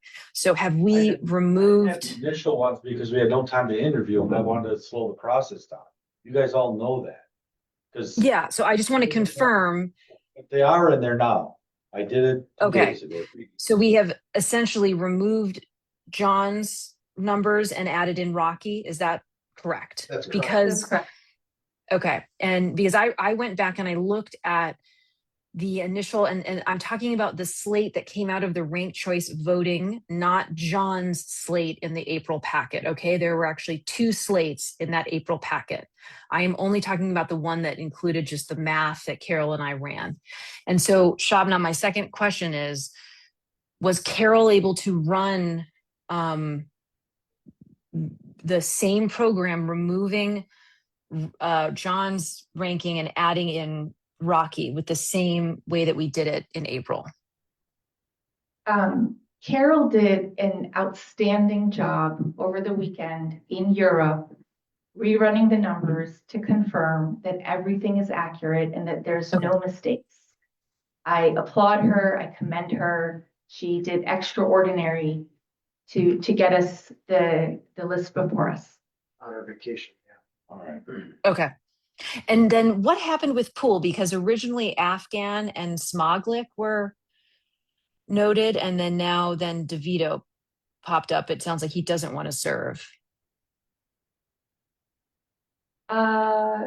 When Carol redid the numbers in the algorithm, there were like a couple shifts here and there, not much, but that might have been one that shifted.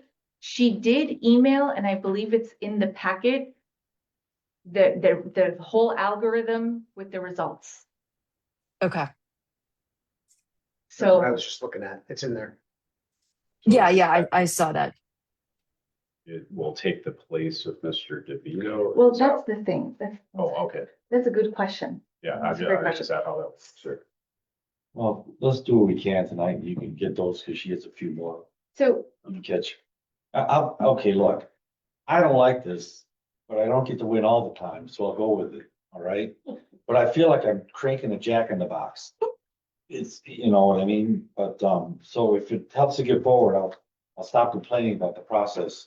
Let's just get this, what you have done here, sure. and then do the rest next time. It's not the cleanest, but given the number of people and so many moving parts, I think we need to abide by what the board previously abided by, which is we're going to follow the process that Kate and Carol were working through.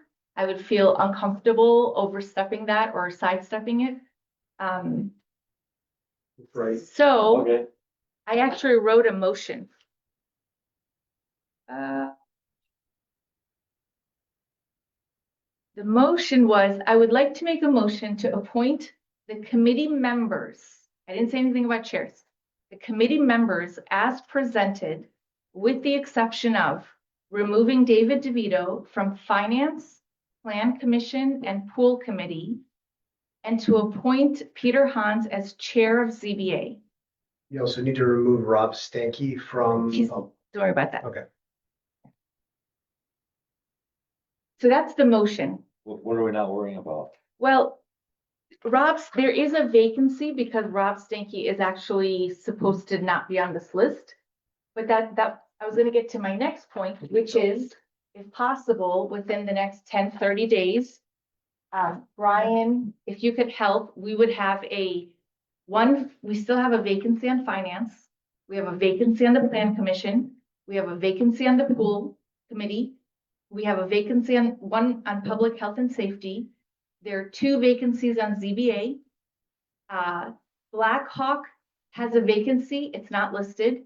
Board of Review needs 2 needs positions filled, along with Joint Campus, Admin Appeals Board, Joint Review Board, and Village Recognition. So I think that there's a whole slate of seats that need to get filled. That's right. So you'll be addressing. I ask that we proceed with what we have, but we've got to do another reach out to the community to fill the remaining seats. Okay. Could you read the motion back? Okay. I would like to make a motion to appoint the committee members as presented, with the exception of removing David DeVito from Finance, Plan Commission, and Pool Committee, and to appoint Peter Hans as chair of the ZBA. I'll second that. All in favor, raise your hand here, say aye. Aye. Okay, that passes. Congratulations to this wonderful group of amazing residents who we look forward to what you guys are going to accomplish.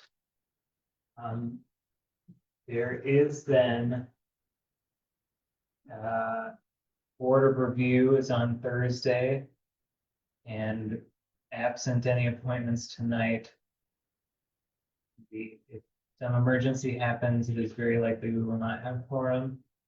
We have 4 who are able to make it on Thursday. Show Just one unfortunate. absence. Okay. So. I'm sorry, there's also one vacancy on recreation. I'll email you guys the list. Board of Review. Board of Review did not get in the packet. I Yeah. emailed the trustees separately. Christoph Bele and Peter Hans were the only ones to apply for that. If both of them are appointed, one is a regular seat, 2 are alternates that are vacant. If both are appointed, there'd still be 1 vacancy somewhere. So we'd have to revisit any of them. No, so if we were to if we were to put those 2 on, you still have 1 more vacancy, but then they'd have a quorum. What are you saying? Michael wants to add something. Just to clarify, like, Ibele is actually a current, or his term just expired, so he is a current member whose term expired. I just wanted to clarify. So, I'm wondering, could we put them in the alternate seat? And then make sure we got someone, I mean, I don't know. I'm, so but my inclination would be to, I know and trust Peter. I don't know those other folks. I don't know if you do or not. What were the names again? I'm sorry. Christoph Bele and Peter Hans. But I only know one, so it's not a fair choice for me because I only know the one name. But what I will say is that's the board review is the one that does the tax assessments, right? It does that work. It does. I don't know how long was Christopher on that? I believe Christoph was appointed and has served at least 1 year of that term. He's on the phone there. He's got it over there. 2025, he was appointed. Okay. I mean, So if we put those 2 on, there's still 1 more, right? yeah, could Then we? Can we just make a motion and put those 2 on? So we would be They're doing, both good. sure, and we're doing this because we're in an emergency. Like you got a meeting on Thursday, and these guys meet once a year. It's a 3-week Pete's job, former village president. sure. Yeah, he's But I would feel, can we put them in the alternate seat so that we could have, is that allowed? Yeah, we can move him around later. You could, I think you could do what you want. Just so he gets his quorum, I think is what the goal is. Right, So So- fill the alternates, but leave the main seat open is what you're saying? so that Carol has a chance and Mark has a chance and the residents can participate. I don't know, it just seems like this is, I don't know. If we do make 1 alternative, can we move that person to the permanent? Sure, Can you do this? sure. All right. Sure, That okay. seems like a good way to go. I'll make a motion to appoint Christoph Ibele and Peter Hans as the alternatives to the Board of Review. Second. No, whatever, you got it. All in favor, say aye. Okay, that motion carries. Thanks for pointing that One out. question, what about the other committees that weren't on the sheet, like recognition, services, Safe Street for All, and communications? Well, I mean, there might be. We're gonna talk about services, aren't we? Because is that on the agenda there tonight? We get down It's there? not on the agenda. All right. We talked about combining that potentially with public works. So Yeah. at that Yeah, point- services become redundant. Yeah. So we're gonna make source of public works 1. Okay, I didn't bring up, we did not vote for committee chairs. I don't know if you guys want to talk about that tonight or you want to move on. Because there has been mixed messages on whether trustees should be chairing the committees. It is in our ordinances, but there seems to be a need to go otherwise, and I want direction from the board to proceed. So you don't have a choice. No, It's either Kay's or. got her hand Oh, up. sorry, You Kate. want? Okay, Sorry, Kate. That's okay. I supported the way that they were listed. And I also think the rationale behind having Hans serve in the role on ZBA as chair. It sounded good to me. So I don't have any issues with the chair. I think that that is a valid conversation to have. I think we could appoint chairs so that, because it's really, from a functional standpoint, going to be hard for these committees to start meeting, even though we just appointed members, if they don't have a chair. So I am open to the conversation on, do we start to empower more residents and non-trustees to chair certain committees? You know, happy to have that. I don't think that that blocks us approving chairs tonight, so we can get rolling and then, you know, have that conversation as we go. Okay, thank you, Um, Kate. My one comment on chairs is, you don't need a chair to run a committee. You need a committee to run a committee. Sometimes trustees work because you got a certain thing. Sometimes they prefer to have a resident. So I think it should be open, but we didn't change that ordinance yet. So the old ordinance is still there. Problem, and we gotta have 3 readings, which means we're several months away. So I'm the one that keeps pushing to get trustees off, but really we have to fix the ordinance before we go ahead with that. So I'm kind of not pushing that right now. It's all right? okay. You're comfortable with the committee chairs? Well, not really, but that's the For the ordinance, so, you know, you don't win them all. And, well, it's good. Okay, then, I will make a motion to appoint the committee chairs as presented. With adding Peter Helms up to chair, Going forward, right? I think I did that in the last motion. Okay, never mind then. Seconded? I'll second. Yeah. All in favor, say aye. Aye. Motion carries. All right. Look at that business. Can I just, Chair and alternate, I was confused. Peter- 2 different committees. He's an alternate on, for taxes, chair and zoning board. all right. So board matters, we're on agenda item 8A. There's a consent agenda. Is there a motion to approve the consent agenda? Well, I had one thing on the consent, the minutes, for that special meeting Monday, last Monday. I was, in that agenda, it says I wasn't there when we came out. Point of order. Point of order. I think, Rocky, if you want to talk about something, you need to make a motion to remove it from the consent agenda, right? Oh, is that how that So works? if you want to, yeah, if you want to I'd like discuss that, yeah. Okay, thank you. Is there any other items that you guys would like removed from the consent agenda? No, Is there a motion to approve the consent agenda minus 8A9? motion to approve minus 89. 9, wait, what's, it's 11, right? It's 11? It's 11. May 11th is what he wants, not Yeah, 9. 9. Well, that's 8. It's Roman numeral. What's Roman? B11. VII. 8, sorry. You're Oh, right. I'm sorry. It's the May 11th meeting? Yes, Okay, that's the okay. one I want. Okay, apologies. I misunderstood. Taylor, do you have the motion? To approve the consent agenda minus 8A8. All in favor, raise your hand. Kate I don't know if we second. needed I don't know if we needed a second, but I'll second. Kate's the second. All approve, say aye. Aye. Okay, that motion carries.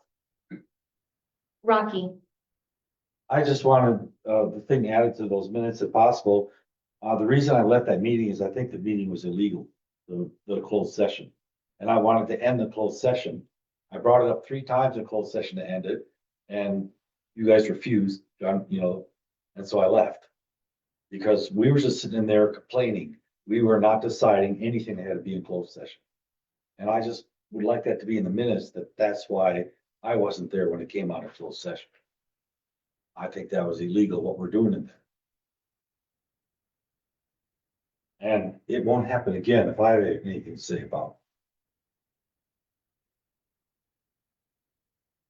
Rocky is correct. Sometimes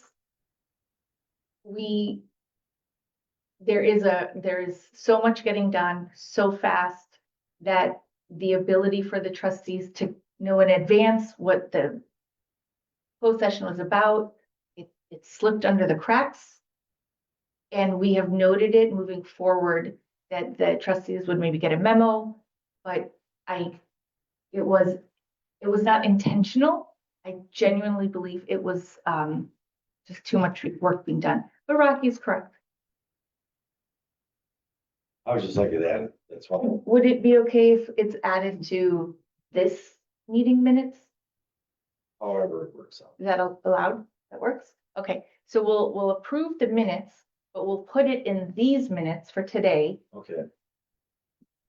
Rocky's comments.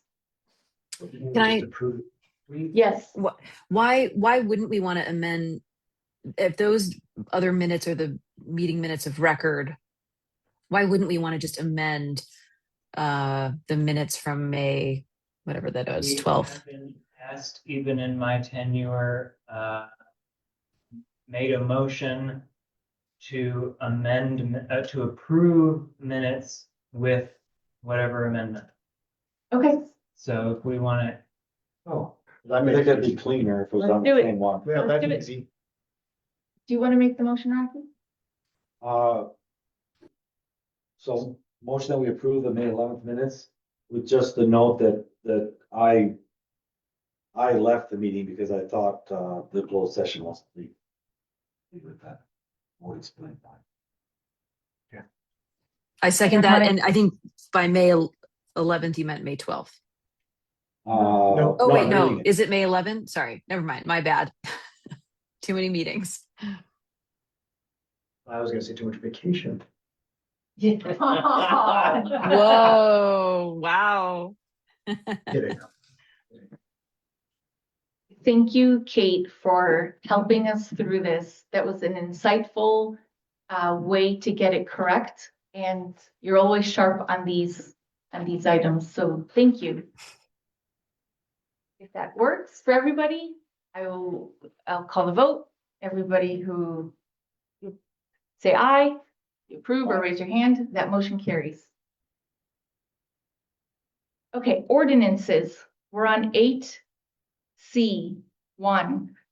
This is an ordinance that we read previously. This is the third reading of it, of chapter 1 and 2 of the village ordinances to transfer committee nomination authority from the village president to the full board of trustees. And I would like to make the motion. Well, okay, there's a few things we still missed in there. We missed one spot where president was still there. There's just a couple things we missed in that. Can you tell me I was where? reading well, I've got it written here. I'm trying to find it right here because I got it written by number. Is it about the budget?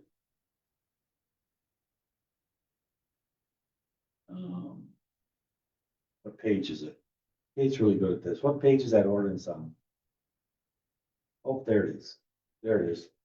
So on 1.04, 1.03, 1.04, I could never be a lawyer. 3C, the plan commission, number 3.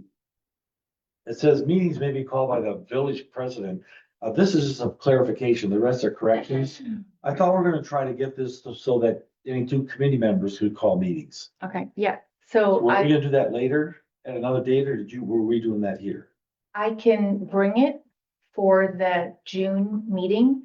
I thought it would be extremely confusing to have changes to a changed ordinance that's in the middle of changes. And I would call that a change, all right? The other ones are kind of corrections. So in two, the second one. 2.028, 2.02, 1, 2, 3, 4, 5, 7, 8. Term of office. It says May 1st, we have to appoint. Is that really, if we're picking that date, so the trustees are in April, right?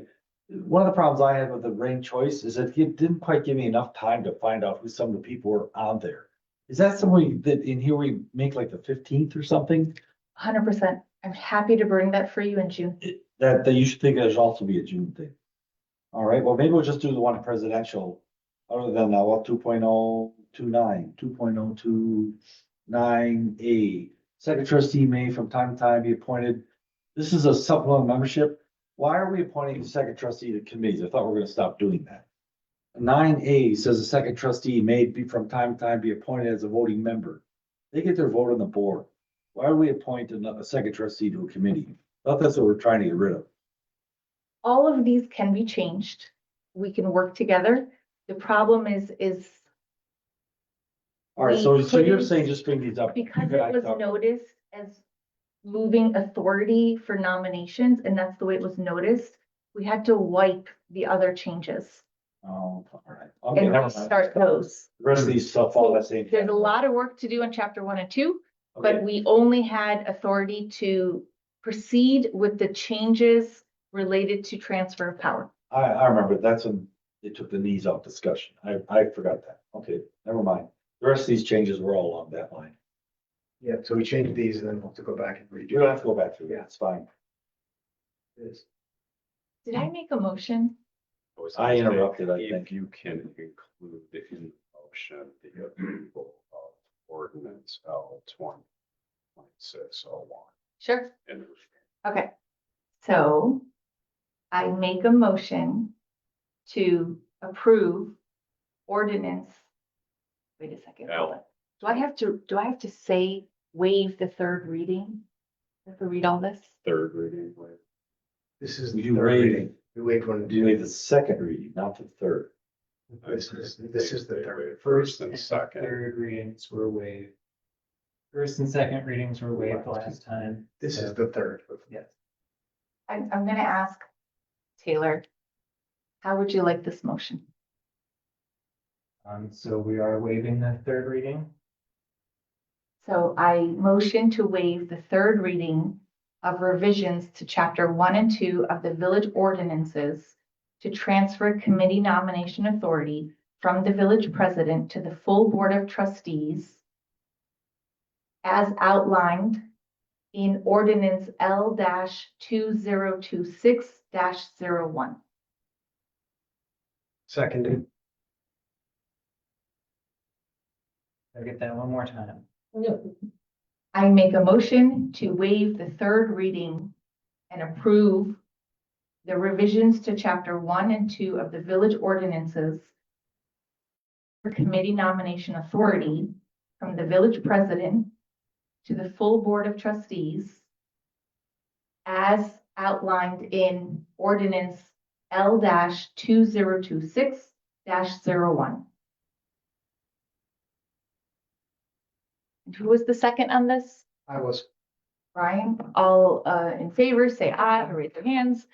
That motion carries. Okay, new business. Discussion possible action, village board determination on affordable housing, TID designation. Presentation by Kate Crowley. Come on up. Might as well get used to it. I'm gonna get everybody out of here by 9 o'clock. Is my goal.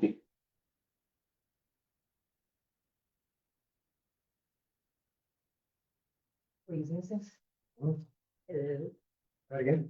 How Try it again. about this Yeah, one? there you go. But, Think he shut his system. Oh, yeah, he texted me to leave us off. Oh. Am I good? Okay, Well, thank you. I'm, the next two agenda items, Mark Letterer, in discussion with Brian Mooney, asked me to present as Mark is in Japan.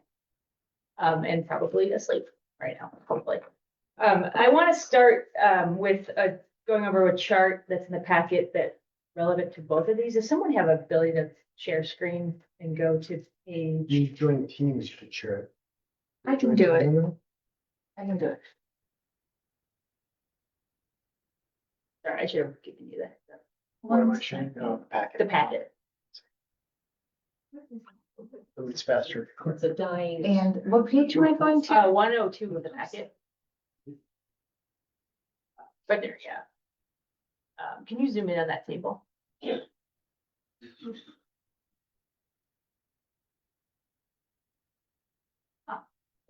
Or did you close that search bar? Yeah.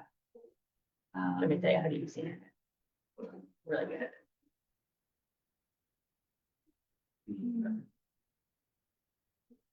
Perfect. So while you're getting that separate, this table is, like, as I said, relevant to this discussion item and the next one. But I think it's been a little while since we've talked about the financial management plan and the work the finance committee is doing. And so I wanted to kind of set the stage with some of the work that we've been doing.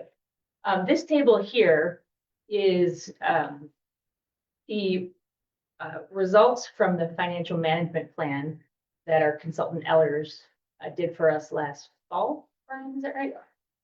With a twist that the committee recommended at the March meeting. And I like the twist. So when the financial management plan was done, what our consultant did was projected for the years from now until 2030, what our gap in operating levy would be, with the assumption that we would go to a referendum to fill that gap. And the committee, the finance committee in March, for reasons that have been discussed, recommended not to go to referendum. So then Brian Mooney went back to Ellers and said, okay, take those same numbers, but show us what would happen if we used our unassigned fund balance to fill the gap rather than going to a referendum to increase the levy. And so the unassigned fund balance is what we often call the rainy day fund, sitting up here. And the rainy day fund, the unassigned fund balance, is the top line of that table where it says unassigned. So this table starts in 2020 and goes to 2030. So the estimated unassigned fund balance at the end of 2025 is 1,562,398. Those numbers aren't audited yet, so that's why it says estimated. But you can see it was 1.4 million the year before, so we know we're in a pretty good ballpark with that guess. We have a policy, the village does, that to keep the unassigned fund balance, and the policy is written at the bottom left of this table, to keep the unassigned fund balance above, well, between 15 and 25% of the general fund's current year general fund expenditure budget, which is a mouthful. The green line. Excuse me, is that so we keep our AAA rating or something like that? It impacts the AAA rating. It's basically just like, like if you, the comparison to personal finances would be someone saying, hey, I want to have 6 months of emergency fund. It's our policy of how much money we want to have for unexpected expenses. The green line, second from bottom, that says unassigned fund balance as a percentage of general fund budget, is tracking how we're doing against that. So numbers there higher than 25% say we're exceeding. We have more money than the range that our policy says. So in 2025, the middle column, it's estimated that we've got about 46, we have 1.5 million over a $3.4 million general fund, about 46%. So we're well above the range that we have in our policy. And I believe our auditors opine on this policy being consistent with other communities. So we've got some wiggle room. Then what this chart that then does with this new twist from Ellers, asked for by the finance committee in March, is assume that we're going to fill our projected operating gap every year with the rainy day fund. And what does that do, that percentage? And if we filled that projected gap every year from now until 2030, you can see that we go from 46% in 2025 down to 39, 36, and then in 2030, we're at 13.66%, which is below our policy. So I'm speaking for myself because the finance committee hasn't looked at these numbers together, but you can see that we will eventually run into a problem. But what this says to me is that we're not running into a problem next year, and possibly not even next year. There are considerations that need to be discussed, presumably first in the finance committee and then to bring to the board, about what is the impact on our AAA rating, Rocky. But one strategy to get us through these next few years is to dip into the unassigned fund balance with considerations for what that means for our debt policy. And so that's something the committee will be discussing and will come to the. I just remember that we were much lower back in the late nineties and Guard Strother pushed that up when I was on the board to get us up over number for the AAA rating. I just don't remember the percentage, but I thought it was up over 20 or something of the Okay. AAA rating. That's where the question. Because we were below that in the nineties. I see. Yeah, Is 25 that number? 25, well, for Brian, you've spoken directly to our financial consultants about this, so correct me if I'm relaying this wrong.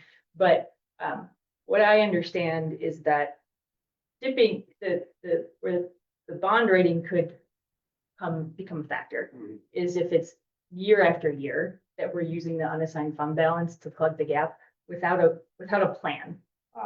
So the debt markets would look at it and say, well, this is Not sustainable. This is not sustainable. Okay.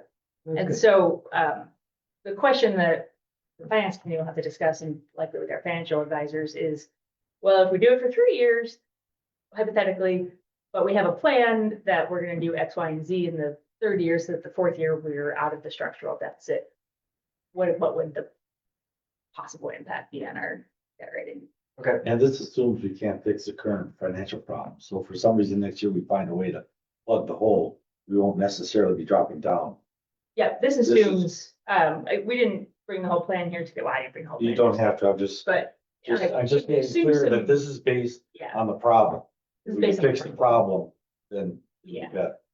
This is the big- There's a couple other factors that they look at, but it would go, I believe, at the time that we went out to borrow, that they would do that. So it wouldn't trigger it until that time that we went out. Okay.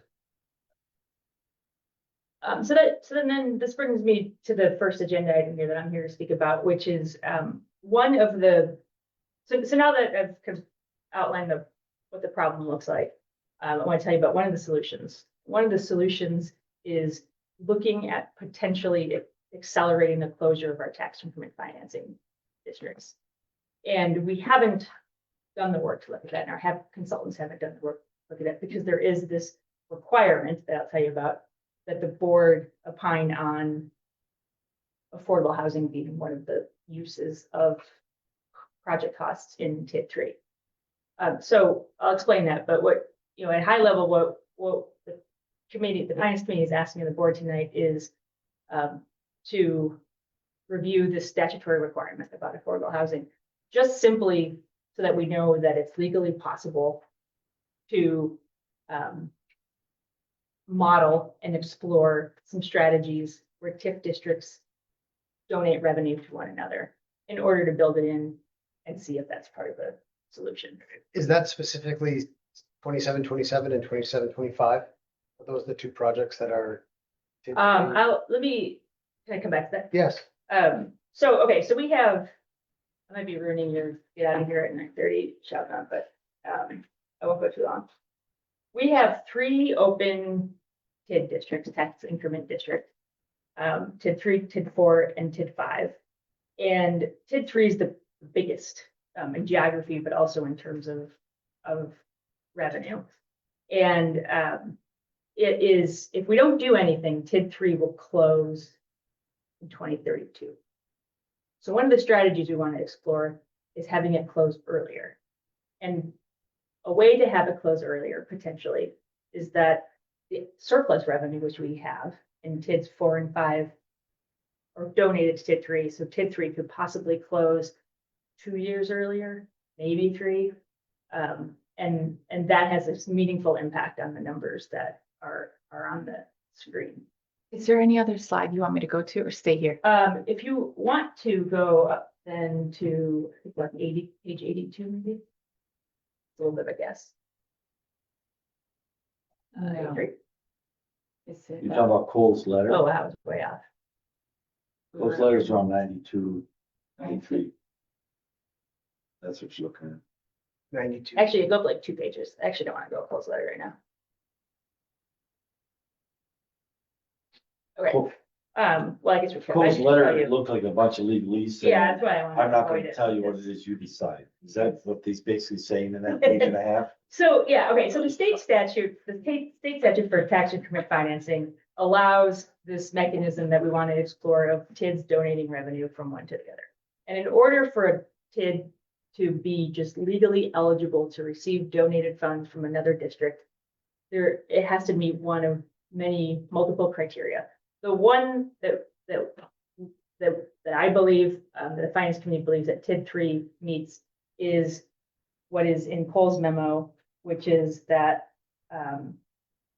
if the project costs in the recipient district are used to create, provide, or rehabilitate low-cost housing. And Brian Mooney went to Bill Cole and said, we have affordable housing costs in this TID, which we'll tell you about, is that low-cost housing? And Bill Cole said, it's not defined in the statute, which seems like something we say frequently at this highest. And it's up for the village board to determine are the costs that have been undertaken in TID 3 low-cost housing. And so the memo that is on the screen goes through some of the costs that have been in TID 3. That's a since question. inception. Yep. When we do the TIDs, we usually have to have like a representative from the tech schools and stuff like that. Do they also have to weigh in on whether or not they think that this had a benefit? Or can just the board decide? The answer is yes, in two ways. One, and I'll go over this, is they weighed in when the village in 2016 put into the plan for TID 3 affordable housing as one of the project costs. And so the joint review board is the body that you're asking about, I believe. Yes. And it's a representative of all the other impacted taxing bodies, school, state, county. And in 2016, the village went to the joint review board and said that we want to amend the plan for TID 3. If you can scroll up. So that's where I'm going. So wouldn't the joint review board be the one that makes this decision? No. Because isn't it in our best interest to say, yeah, we did that cheap housing? So it'll come back to them. So Oh. if the board agrees that low-cost housing is the cost of TID 3, and we go through this process with the finance committee and our financial advisor and come up with a plan that the board likes that involves solving some of our financial problems with the donation of TID revenue to TID 3, then we would go back to the joint review board, which is that Oh, that that's when they body, get there. and amend the plan once again to allow for the donation of revenue. So the answer is yes, twice. Once they've already done, once they would do again. So what we're being asked to do is affirm what was done. And that is Yes. make it low, that there's low cost housing in there. And Yeah. that already was reviewed by the joint review board and determined to be the case when they created the TID in the first place. Right? Yeah, it was in the second place. It wasn't in the Yeah, next second place, place, sorry. Yeah. So is that we need to just do a motion to say that. Well, just so in according to this letter, there's what, 60 some places that are like cheaper than they would be if they're on the open market.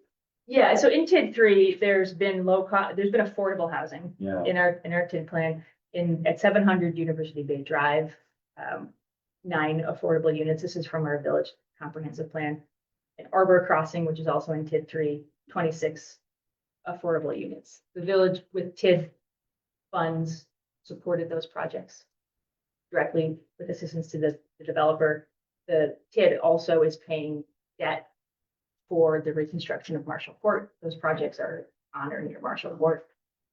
So through the direct assistance to developers and through the infrastructure borrowing the TID supports to reconstruct the roadways to allow those developments, my recommendation is that the board find that TID 3 has had low-cost housing as a prior project cost.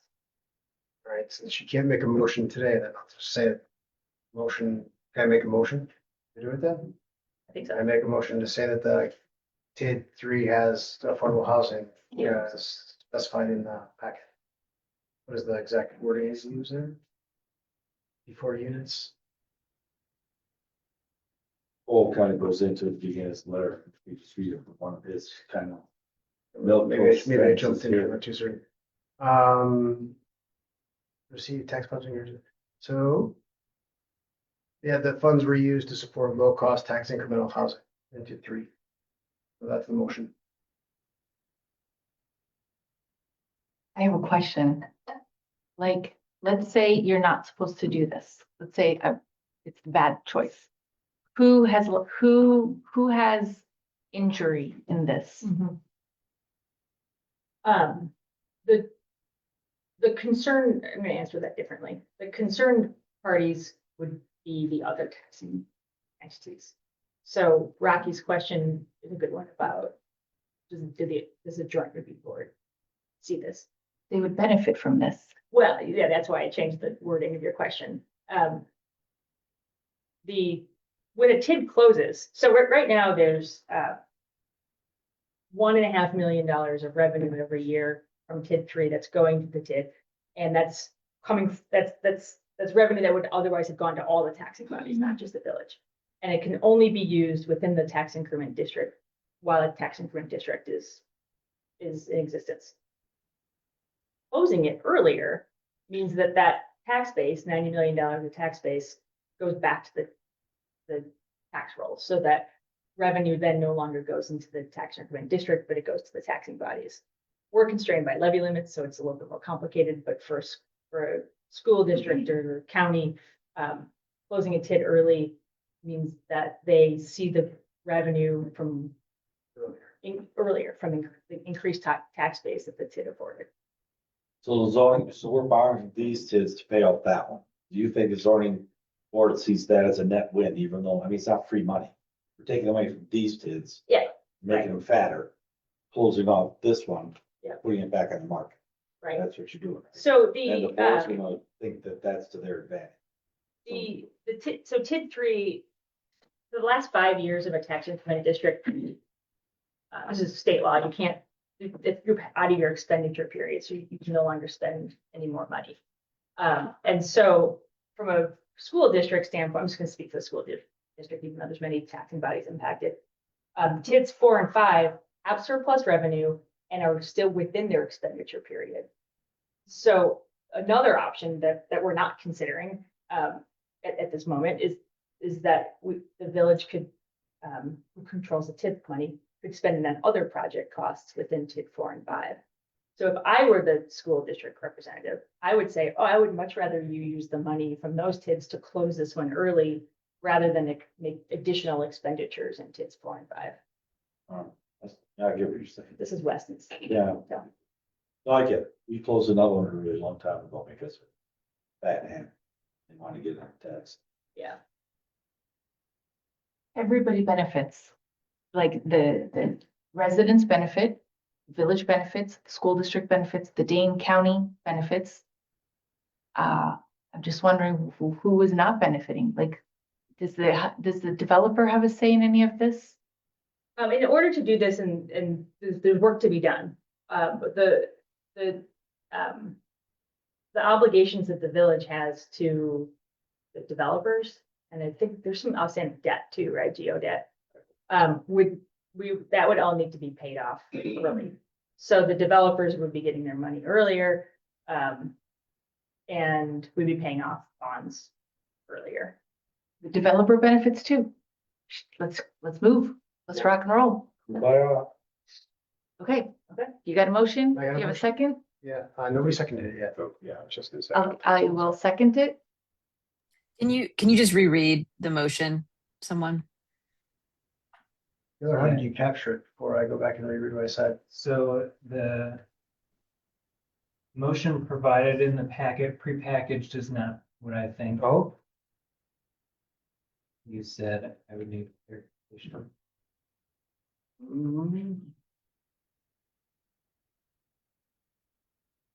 where's you need to read it. I'll use the motion that's in the packet if I can find it. Where is it? Is it the motion to approve Eller's TID annual reporting services? No, Proposal? No. I'm gonna read it. Oh, is that the next one? We're on. Yeah. Brian? we're Oh, on here it one. is, yeah. To affirmatively determine that TID 3 meets the definition of low-cost (affordable housing) standards as outlined in Wisconsin statute 66.1105.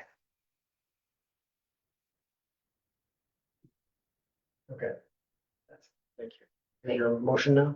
We had a motion. Brian's got a motion. Is there a second? You seconded. All right, all in favor, say aye. All right, motion carries. Kate, the floor is still yours. Okay, this next one should be quick, because I already told you everything. So this next item is to approve the TIF annual reporting services with Ellers, which is in your packet next. I don't know about historically, but the last several years, we've used a firm called Vanderwall and Associates to do three things. That this motion would move that work to a different firm, Ellers, whose packet, Ellers and Associates, whose proposal is in the packet. What Vanderwall has historically done is do our reporting on TIDs to the state, which is a required report that goes to the state each year for each TID district. In fact, in that low cost memo, there was a snippet from TID 3 last year. Vanderwall also prepared a summary of what's happening in all the TID districts individually and as a whole for that annual joint review board meeting of those affected taxing bodies. What am I forgetting? What else do they do? The financial modeling of the tax increment districts. And so the packet here has those services all laid out from Ellers. The financial modeling piece is what I was showing you in the beginning with that table, which is the possible TID closures through this work would be put into that financial, coordinated with the financial management plan, so that we could see the impact of TID closures on the unassigned fund balance. And then bring it to the board for an educated decision. Finance, you guys all want this. Gloria wants this. I trust Gloria. Mark's got it. The Ellers TID annual reporting services. Yeah, absolutely. All right, And Christmas came early. No, I mean, absolutely. It's not to say that Vanderwall hasn't provided good services, but Ehlers is just, I believe that you can look up if they're qualified to offer these services, and Ehlers comes up. And Vanderwall has even said that they just aren't, this isn't their wheelhouse. I trust Gloria. I trust Kate. I trust the finance committee. Let's proceed. Kate Elsvik. Yeah, just a quick question. So I saw the cost noted, I think it's like, 1.5K per TID analysis or whatever. I just had a question overall. If we take away some of our contracting work from Vanderwall, is this like a net for the cost to the village? I'm wondering, just are we going to be flat? Will it be more expensive? I just kind of wanted to understand like overall impact, if there is anything notable on that front. I ran the numbers and I don't have them with me tonight. I want to say it was relatively close to even between Okay. the two. Yeah. I would assume if we're just moving one service to another, but I just wanted to gut check that and make sure it would be about even. Yeah, I think the TIF pay for this? Yeah, just looking at their straight charge, billable charges to us, it came out to be close to that same range as what they're. Okay, great, thank This you. doesn't come out of our operational budget. What's that? This doesn't come out of our operational budget, No, right? it's in the TIF. No, Okay. yeah. Just making sure. So, Kate, do you want to read this one, Mark's motion, or who should read this motion? Mark's got it already written out. Motion to approve the TIF annual reporting service with Ellers and Associates as presented. Thanks, Mark. Hope you're enjoying Japan.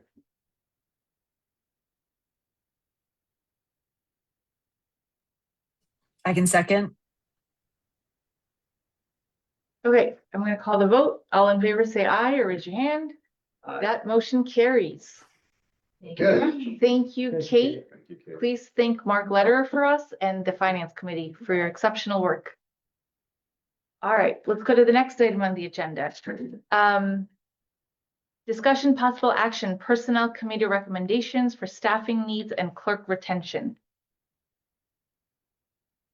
I'm looking for it in the packet and I'm just not finding the page number. I think it's up at the top. I apologize. When putting the packet together, it was listed for me as 7D3, so it's towards the top. Okay. So in Carol's absence, first we want to thank Carol and we want to thank the Personnel Committee because they are doing everything they can to get us staff and the assistance we need. And they should be recognized for that. Brian, it sounds like you want to create that you and the committee are looking for a limited term employee for up to 20 hours a week dedicated to reducing the village open records request backlog. And you want creation of a limited term employee for up to 20 hours a week to assist with recreational programming needs and village communications. Now, there's also a recommendation for Taylor Wall, but I'm deeply sad. I'm not sad. If he didn't take that job, I'd smack him with a 2x4. So Taylor Wall is very talented. Carol, upon learning that Taylor had other opportunities, whipped into action, tried to get an alternative offer to keep Taylor. But while we want to give Taylor the moon, stars in the sky, his heart is in elections and he really wants to do more election work. And there's a great opportunity for that. So we're going to support him following his dreams, although we wish, for a different outcome. Can leave a clone here. If Taylor has friends like Taylor, we would like to meet them. I realize it's weird for a clerk to speak on an agenda item for or against, but I just wanted to let the board know that this is a decision based on wanting to work for a large election jurisdiction. So that's my primary motive for what has happened, what is ending up happening. Rocky will have to smack me with a 2x4 because my life is too exciting to explain right now and litigate in this particular session, but suffice to say, I am going to work for a larger election jurisdiction. I personally don't really want the bonus at this point. So take that under advisement, please. And then, what I told the personnel committee was that extra staff would very much help reduce backlogs. I think the village would be well positioned. Okay. So that's all I'll say. Thank you. Thanks, Taylor. Thank you. So is there, we could talk about this, but if everybody's already on board and they've read the packet and the materials, I don't want to waste anybody's time. We need more people for these two The only positions. thing I would say is what Marilyn commented. I hope we get some village. It will be posted on the Yeah. village website. Thank you. Does anyone have any other thoughts on? So are we talking about just approving at this point? 2 and 3 from, 2 and 3 from the agenda? or I'm sorry, 1 and 2, excuse me. The LTEs. Yep, the LTE positions. Kate, do you have any thoughts? Nope. You good? No, just second what you said about personnel and thank you to that committee for their time and thoughtful recommendation. Good. Is there a motion on the floor? Does anyone want to make a motion? Sure. Make a motion that we allow Brian Rudy to fill these 2 limited term positions, as stated in Carol Barford's letter. I'll second it. All in favor, say aye or raise your hand. All right, that motion carries. Taylor, I would love to stay in touch though, because you know a lot and I like to be around smart people and pick their brains. I'm envious of where you're going, that's for sure. That's pretty cool. Okay, next item on the agenda. Discussion possible action, Village Community Center and DPW building improvements. So I spent quite a bit of time going around just to look at the capital things. I didn't have a chance to, I was talking to Tom Deegan a little bit and he actually wrote what I told him and I didn't know he did this on the phone. So this is, actually looks better than what I had, what Tom Deegan wrote. But this is essentially what I figured out. If no one has one, we have a few copies here, you can have them. Basically, I don't think we need new buildings. I don't think we have a building problem. I think we have a usage problem. And it becomes really clear when you start walking around checking. DPW, I believe that if we just, for instance, we can move the fire truck, they have a place up in the cold storage. If we would box that off and heat it for them and make that how they want it, the fire association, because I mean, they're a big part of the village. So ask them, they've got the space. If we build that inside the building, fire trucks out, now we have 3 bays for DPW. Thing with DPW is they have to be able to wash their trucks in a heated bay to get the salt and everything off. They can't use those bays now because the overspray goes on the fire truck and on the equipment. So if we get that stuff out, then bingo, we just solved the space problem for DPW. We can also put a lift over there for them to do oils and we can put it in the back of that main bay also. And the reason why they hadn't looked at that before is everybody said, wait, we use that for our party once a year. Well, my suggestion is we decorate that with red and white and blue crepe paper and that they put a table back there and that's where they serve the beer. But we can put the table in that room and we have their space needs covered in the old building. If we go over to cold storage, what they really need there is an overhead crane. I won't go into details, all right? And the overhead crane is there for safety. We can talk about that later. I think we should look into that. Also, we don't need a backhoe. We should get rid of the backhoe. Anybody's driven a backhoe, I've got many hours on them, knows that they're kind of a pain in the butt because you got to position the truck to the work. You only do a little bit, then you got to move everything because they're not very stable pieces of equipment. We get rid of that backhoe, all right? And then we get 2 other pieces to replace it. Articulating bobcat. You guys see those little things that bend in the middle of bobcats have? You gonna put a bucket on them? The crew could just go to the grappling hook and load trees if we have a danger. Also, you can get a snow bucket on that, so it's easier to clean the parking lots around the village buildings here, which are kind of a pain to plow right now. Those are the things we're gonna recommend. So rather than building a new building, I think we just augment what we have, move a few things around, swap out a few pieces of equipment, we got it. The other thing we have to do is we have to get a tired fork truck because we have to be able to get the lifts in and out of the marina. And we'd have to, if we had a fork truck, we could use the mezzanines that are not being utilized right now in cold storage. Also in cold storage, there's a big chunk of space that the police department has, which is mostly empty.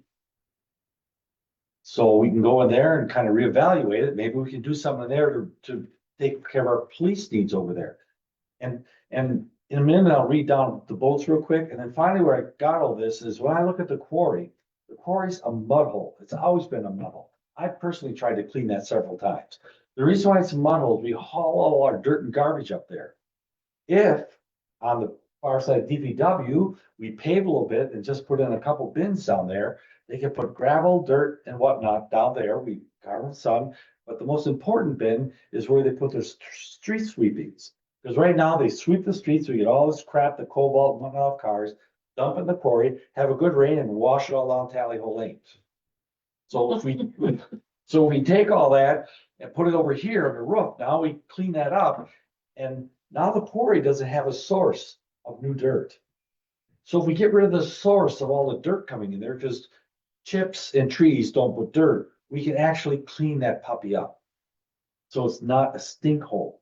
Anybody who's up there knows how nasty it is up there. And to me, that's a gem in the village to take your dogs, kids.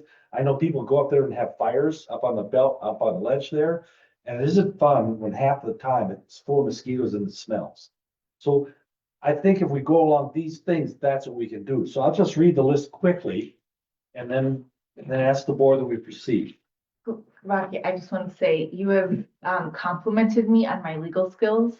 I am in awe and admiration at your construction and engineering skills. Yeah, well, this is what I know. I don't know the law, but I know this. Village Hall. This is what I would recommend, Village Hall, and again, I'm just telling the board, if they say we can go ahead, we'll go ahead and we'll actually get the committees and work out the details. In the Village Hall, I recommend new audio-visual system, carpet and paint, LED fixtures to save power, new HVAC controls, and an office for the judge, basically that corner over there. Box it off and give her a judge. That's it in the Village Hall. In the former fire station, I'd relocate the fire truck up to cold storage.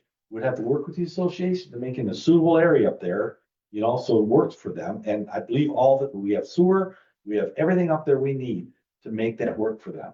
That opens up the whole DPW for our work staff. Then we install a vehicle lift there, do some outlets, some lights, minor tweaks.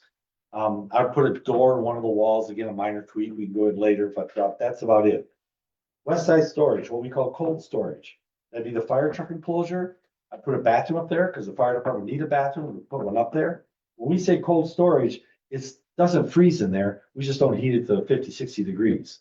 So if you had a bathroom, you'd heat that, and the fire department area would be heated. The rest would still be cold storage. The overhead crane for the crew. I've talked to Terry about that. The problem you have right now is when you look at the leaf boxes and things in trucks, we pick those up now, and while we have the backhoe, we get the backhoe and pick that puppy up and drive the truck out. Dangerous as hell. Someone's gonna get hurt. And then we set it down. If we need an overhead crane, they can back the truck up, pick it up, pull the truck out, and then with that crane, we can set it back on a back wall or on a back shelf. Does the current roof support the weight? Overhead cranes go to the floor. Okay. And there was plenty of space there for it, and I'd only probably have it in one bay, because it's like you use it every day. I would pave the part of the area west of the salt shed. And that's where I put the bays, so we get the gravel, the dirt, the pea gravel, and the street sweepings over there. And you can have one of these, by the way. And then that's the 4 covered bins we're talking about. And these would be simple bins. Sure. DPW equipment, I'd dump the backhoe, I'd get an articulating backhoe, and I'd get a forklift. I have 10,000 pound capacity. That number we have to work out by boat lifts because they're overhanging loads. And that can be used. We don't have to go buy new fork trucks. We're using it a dozen times a year. We just got to keep air in the tires and the motor running. And then the quarry, all this other stuff makes it so we can finally fix the quarry. If we get the dirt and all the crap out, then we can finally go to the quarry and clean it up. So that's what I would like to do with the cap. So basically that cancels having the back half bar packet. By the way, I think all this can be done without engineers. Terry can get contractors for the cranes, they install that. The only thing that would require engineering is the fire department room, and that could probably be done with our village engineer. What do you think the cost of all this is? The bathrooms might too. I haven't figured out the village hall. I think DPW, I guess it's around 800,000 is the number. I don't know what the crane costs. I figure a really good crane is probably about 300,000. By the time we add a few of the other things to get that fire station in, that might be a little more, but I don't think, that's what I'm guessing, around that number, 800. That's like a dart at the wall. It's not gonna be $1.5 million. And the building, I asked Tom if he could give me a dart at the wall for the village hall. He couldn't do that. But he also thinks it'll be far less than what everybody's talking about. The point is, what I'm talking about here, there'll still be money Sure. to get the community center going. Sure. So, I want to be very mindful of time. We may That's not all I had have, to say. I loved hearing you. I could listen to you more because I'm in awe at your skills. But we may not have a quorum in 30 minutes. So I got to move things along quickly. Just to cover where we've been, we previously asked Terry, gave him a list of items to find bids for and to proceed with those. Terry has not been able to follow those instructions like exactly because you can't always get 3 bids. Sometimes you just get 2 bids. And so I think if Rocky and Terry and you guys could work together to help Terry proceed with the items that he's been given direction on, because Brian and I talked about this too, like you need an electrician and you only got one bid. And if the bid is within reason, like $20,000 or 15,000 or whatever the number is, I think you guys should have the green light to proceed. It's just putting some guardrails. If you get one bid that's 100,000, it might be, you might have to wait. But you guys have the expertise and we don't have to get in their way. Is there something where the board, What I would like the board to say is we can take the ideas to Public Works Committee. Go through the Public Works Committee with Terry cause make sure I'm in the right spot. And then the next meeting, then I'll have numbers. That's All what I right. like. sure, let's do that. Let's do that for these items. Yep. I still think you guys gotta proceed with the ones that were No, already they'll- approved. They'll get caught up. They'll get caught up. They'll with get caught this. up. Yep. Just do it with this. It'll be easier and more cost effective. And Brian and I talked earlier as well, just like there's a room over there with just a bunch of stuff that, Goodwill doesn't want. So you just gotta empty out that room. There's some bathrooms in there, which And a if there's a way, and a shower. How much is a toilet? Like $100, $200? A new sink? No. 300, 500 No, bucks? no. Plumbing. Bathrooms- If you do bathrooms plumbing, you are got gonna 10 grand. Yeah. Plumbing. that's You're it. not doing plumbing. Yeah. You're just replacing the sink with a new sink. That's all you're doing. Let's not evaluate Okay, costs. The sure, idea sure. is, I know where you're going with this. The idea is, the village hall's got a lot of closets that are just holding crap. So what someone has to do is say, everything in this building should be like $100 an item, $100 square inch stuff, everything else goes. Okay, let me finish. Right? Sure. Sharon tried to sell everything. Nobody wants anything in that room. I think you just have to trash it. It's broken chairs from like the 90s. I don't know. I think that's what it is. It's a chair. But we have put in a lot of effort to get somebody over the last 5 years to take this stuff and nobody wants Maybe it. we should just pitch it. Just So throw it away. pitch it. What's the problem? Pitch it. And then if there's a way, because I think one of the things that the police department wanted was a restroom, more restrooms. If there's a way to shove some stairs here, No. so they could have their own bathrooms. Shares are. Let me finish, just let me finish. And then the other thing we were and you guys figured that out. It's just an idea. Yeah. I'm not saying you have to do that. I'm saying, think about it. But if we could get rid of the boxes, move the boxes to DPW, they'll have the space for storage, which is what they're asking for. I wouldn't even put storage here. We got all the storage we not in cold storage over there. I'm talking about police evidence storage. They've got 20% of a building over there all blocked in concrete. So they've got very specific requirements for their storage, but We can step look one at is, that. let's get rid of the stuff. One thing at a time. One thing at a time, we'll look at it. And as far as stairways, adding a stairway is one of the most expensive things you can do to a building. If I sat here with $80,000 and I said, I give you a stairway, or the police can walk up and down the stairway and change and take a shower and then walk back up and walk through a locked door, and I'll take that 80,000, I'll put it in the community center. What are you gonna do? I'd put it in the community center. Okay, So. Although I love the fact there's a room filled with the chair graveyard in here. I didn't know that. That's news to me. So. A motion to send everything on this sheet, which we may need to photograph or something to make that there. Except for the quarry item, which really doesn't belong. in- Or doesn't fit, it's just, No, saying where I was I'm going. saying, except for the quarry item. So, but the village hall, former fire station, DPW West Storage, DPW equipment recommendations that Rocky forwarded here. To send those to Public Works to return to us in the June meeting. Yes, and we'll have estimated pricing. That's what I was just gonna say. Please include estimated Yeah. pricing, because I have to get our borrowing plans figured out for this year. Well, so we need that so we can decide if we're gonna go that way or not, because the goal is to free up money to get that stupid community building started. I need that Okay. affection. to quickly proceed, I want to make sure, Brian Mooney, does that sound okay to you? Yeah, as long as we have that for next month and the meeting, I can bring that back with estimates. I should be able to bring and loop in our financial advisor to give them a heads up as to what our needs are for this year. I think that helps put us on a path towards completion. If you're good with that, and that means that we will not be going forward with any of the RFP proposals that we received for the Village Hall project, I can reach out to everybody and let them know we've chosen not to proceed in that fashion. Because one of these, they want $4 million, right? That's what I saw is. It depends on the estimate and the scope. so- Right, one of them gave an estimate, the other two didn't give pricing. It's a lot of, So I I don't think, think that we have a responsibility to our village to explore this stuff first before we go down that road. It feels like that other road might be the right road in the long run, potentially, but we're just not in a place where we can afford. the only thing in this list that I think we need a consultant on that we can't deal with is the AV. And there are some really good people, so the point is to make sure you get AV that's simple enough for people to use. Yeah. The audiovisual. Yeah. Everything else in here, I think we can do ourselves. I Setting don't up think we need. 2 appointments next week, Okay. maybe. I don't think Or, we need. excuse me, Thursday and then next week. so we're basically saying, what does the police department want? Check, give it to them. What does admin want? Check, give it to them. Instead of a brand new building, we're just gonna give them the items that they want one by one. Well, maybe. We're doing- There are, I want a donkey, but I can't put it anywhere. So we might go through the list and see, maybe they want a shower up there, but there's a shower down here. Let's You stick can walk with this down. first and see where it comes back. Let's just do this and see if it comes back, all right? That I support it. I just want a deadline.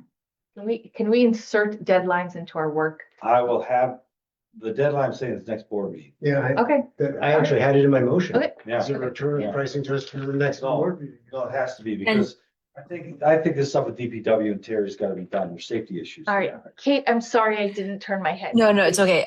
Does that give Public Works enough? Is there a meeting on the books for Public Works? Rocky, is the next step, you're gonna take this to Public Works and have a discussion there to then come back to the June board meeting? I just wanna make sure Yes, we my can goal is support to- that. Well, we just appointed the Public Works.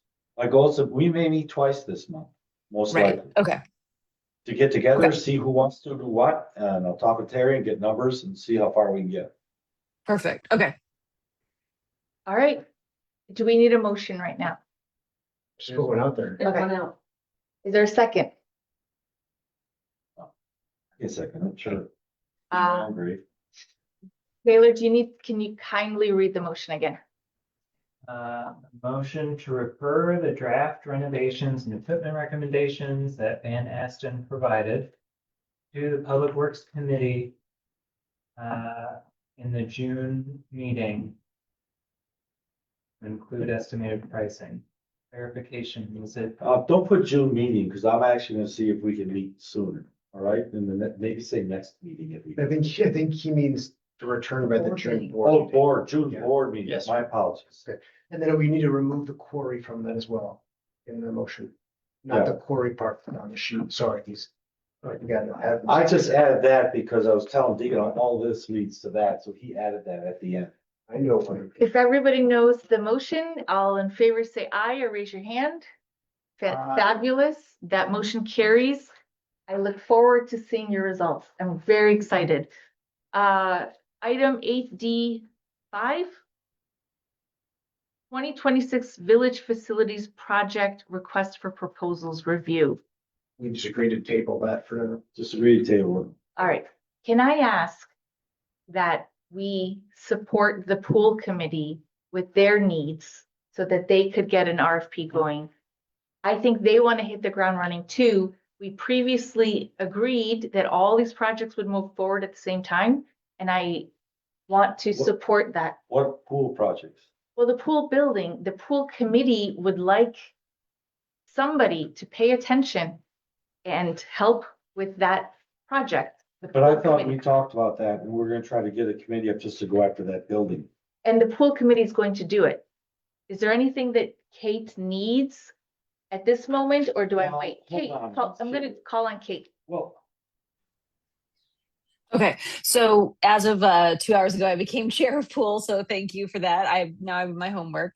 And we obviously have some openings on pool. So you are correct. I just want to kind of point of order here. Pool is not on the agenda tonight. So I do think we should have a substantial conversation about pool, but I think it should be properly noticed. And I think if I'm reading things correctly here, according to Brian's memo, we have the 3.4 million this year to spend towards facilities and the 4.5 million in next year's budget. I know we don't have a CIP finalized yet, but that's a substantial amount of dollars going into our facilities.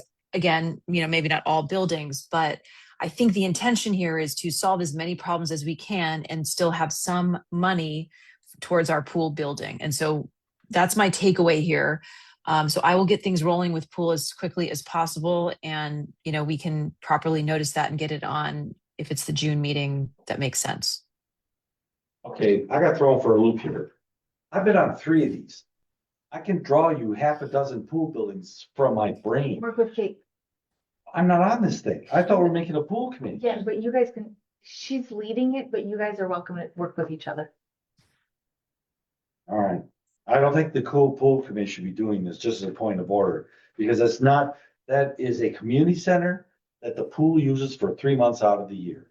I don't think this should be driven by the pool. Because that is more about making a community center. I don't think the pool, especially people outside the village, have a whole lot to say about. What do you think about letting it start there and then expanding into Well, include the other groups? The discussions, a few discussions I had with a few people on the pool, they're thinking about their pool. For instance, if you want to think about that, take the building, wipe out the dump baby pool, run that building all the way down the whole baby pool, right? It's longer, make it 15 feet deeper. You can make a place there with a trial level, the full thing upstairs for the city. You could have a gym, you could have a recreation pool, you could have a sauna for the village residents to use all the time. And then when the baby pool's gone, they could build a whole new one over where that stupid building is nobody uses for concessions. There's a lot of people with I don't these that are gonna be really upset. No, but the concessions would be on the end of the new building, and I don't think it'd be upset, because you could build a much better Okay. baby area. I think I'm really worried about the time. I think Rocky has fantastic ideas. I love them. At the same time, I think we have to divide and conquer. That's a lot that you're taking on at the moment. I think Kate is working with a strong team and they're going to be reaching out to you. But everybody's got to take a piece of this and get moving. So on that item will come back later. I hope you have nothing else to add. You're not gonna weigh in on, dude. Yeah, just leave it this though. I don't think outside residents should be talking about our community center. Can I just say, My village residents. Kate, go ahead. sorry to go. So there's two things that we're talking about. There is a community center, which is still up for discussion on, do we move the large community center, let's call it, to the DPW building and take over part of that? That it would be the overlap, Rocky, I think that we are potentially looking at. The pool building is, when I say pool building, that is solving for mostly pool related facilities needs, like showers, like changing areas, like a functional lifeguard staff area. Those would be the very pool specific things. So just so you're clear, I think there is, and maybe we have two community areas. So at the pool, for example, if a kid wants to have a pizza party, there is a smaller community area at the pool, but the large community area for Halloween parties, for yoga sessions, for the knitting group that wants to meet, that might happen in a different location. Those are still open questions. Nothing has been decided, but that is just historically how we have discussed it. Is when I say pool building, just so you're clear, Rocky, it's not about eating into the community center concept. It's more about the literal pool facilities. Well, so for the last 3 that I've been on, we've looked at that same thing. And parking is the thing that kept driving it back over there. Where do you park downtown? And Sure. Plus you got that equipment going in. It's just not a safe area. Everybody thinks we can do it, but the DPW's there and they're not moving. It's not a safe area. If you go over to where the pool building is and you turn that into a community center the community can use, the showers come along by default. That is what every group I've been on ended up with.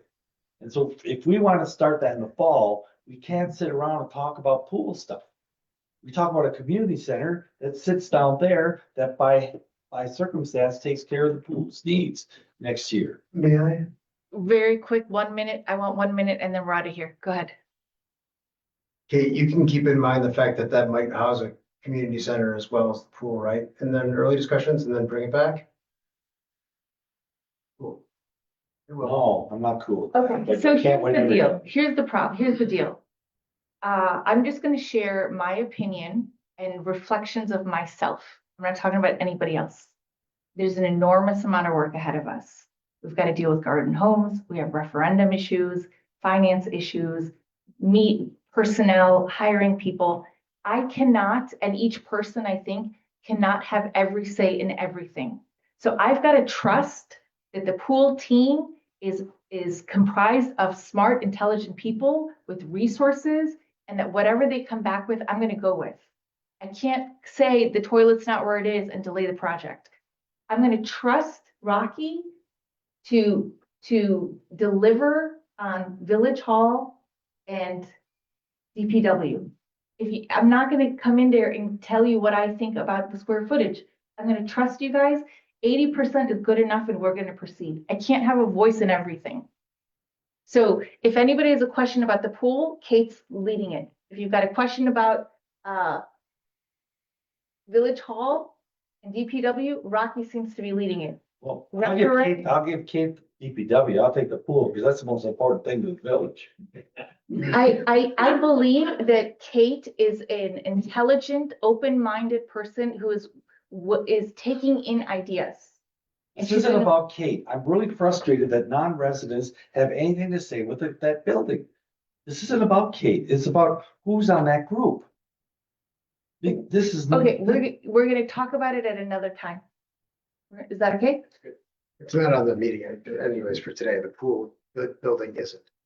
And I agree that it should have a community center component that should have more oversight than just the pool committee. So it's. They're gonna figure it out and they're gonna bring us a They'll- project. they will. Because like you said months ago, do something. Could you just have a win on anything? You guys just sit there and study buildings year after year. It would be really nice for the residents if we could deliver something. It's not permanent, you can change it later, but give them something. Anything is better than where we're at. Is there a motion to adjourn? Oh, we didn't do reports. We don't have reports. You said we get 1 second, right? Sure. It's not okay to say, can we do something where something is made with brick and mortar? That thing will be there when my kids die. So this is not trivial. We have the money, we have the resources, we have the time to put in something good there. We don't This- disagree. They want a new building. We don't disagree. But the pool people are pool people. They'll take up 20% of that finished building, maybe a third. Okay, don't assume there's disagreement. There's not disagreement yet. There's an assumption there is, but there might not be. Go ahead. I'm with you on that, Pat Rocky. You know, we'll watch it.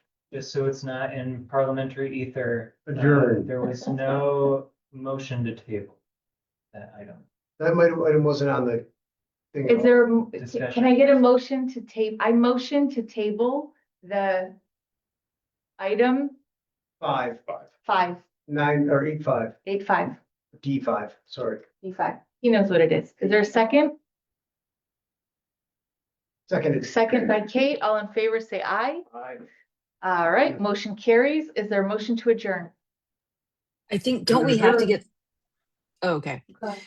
Just sorry, are we not going to go, there's no committee report out and then future agenda items, we usually touch on that.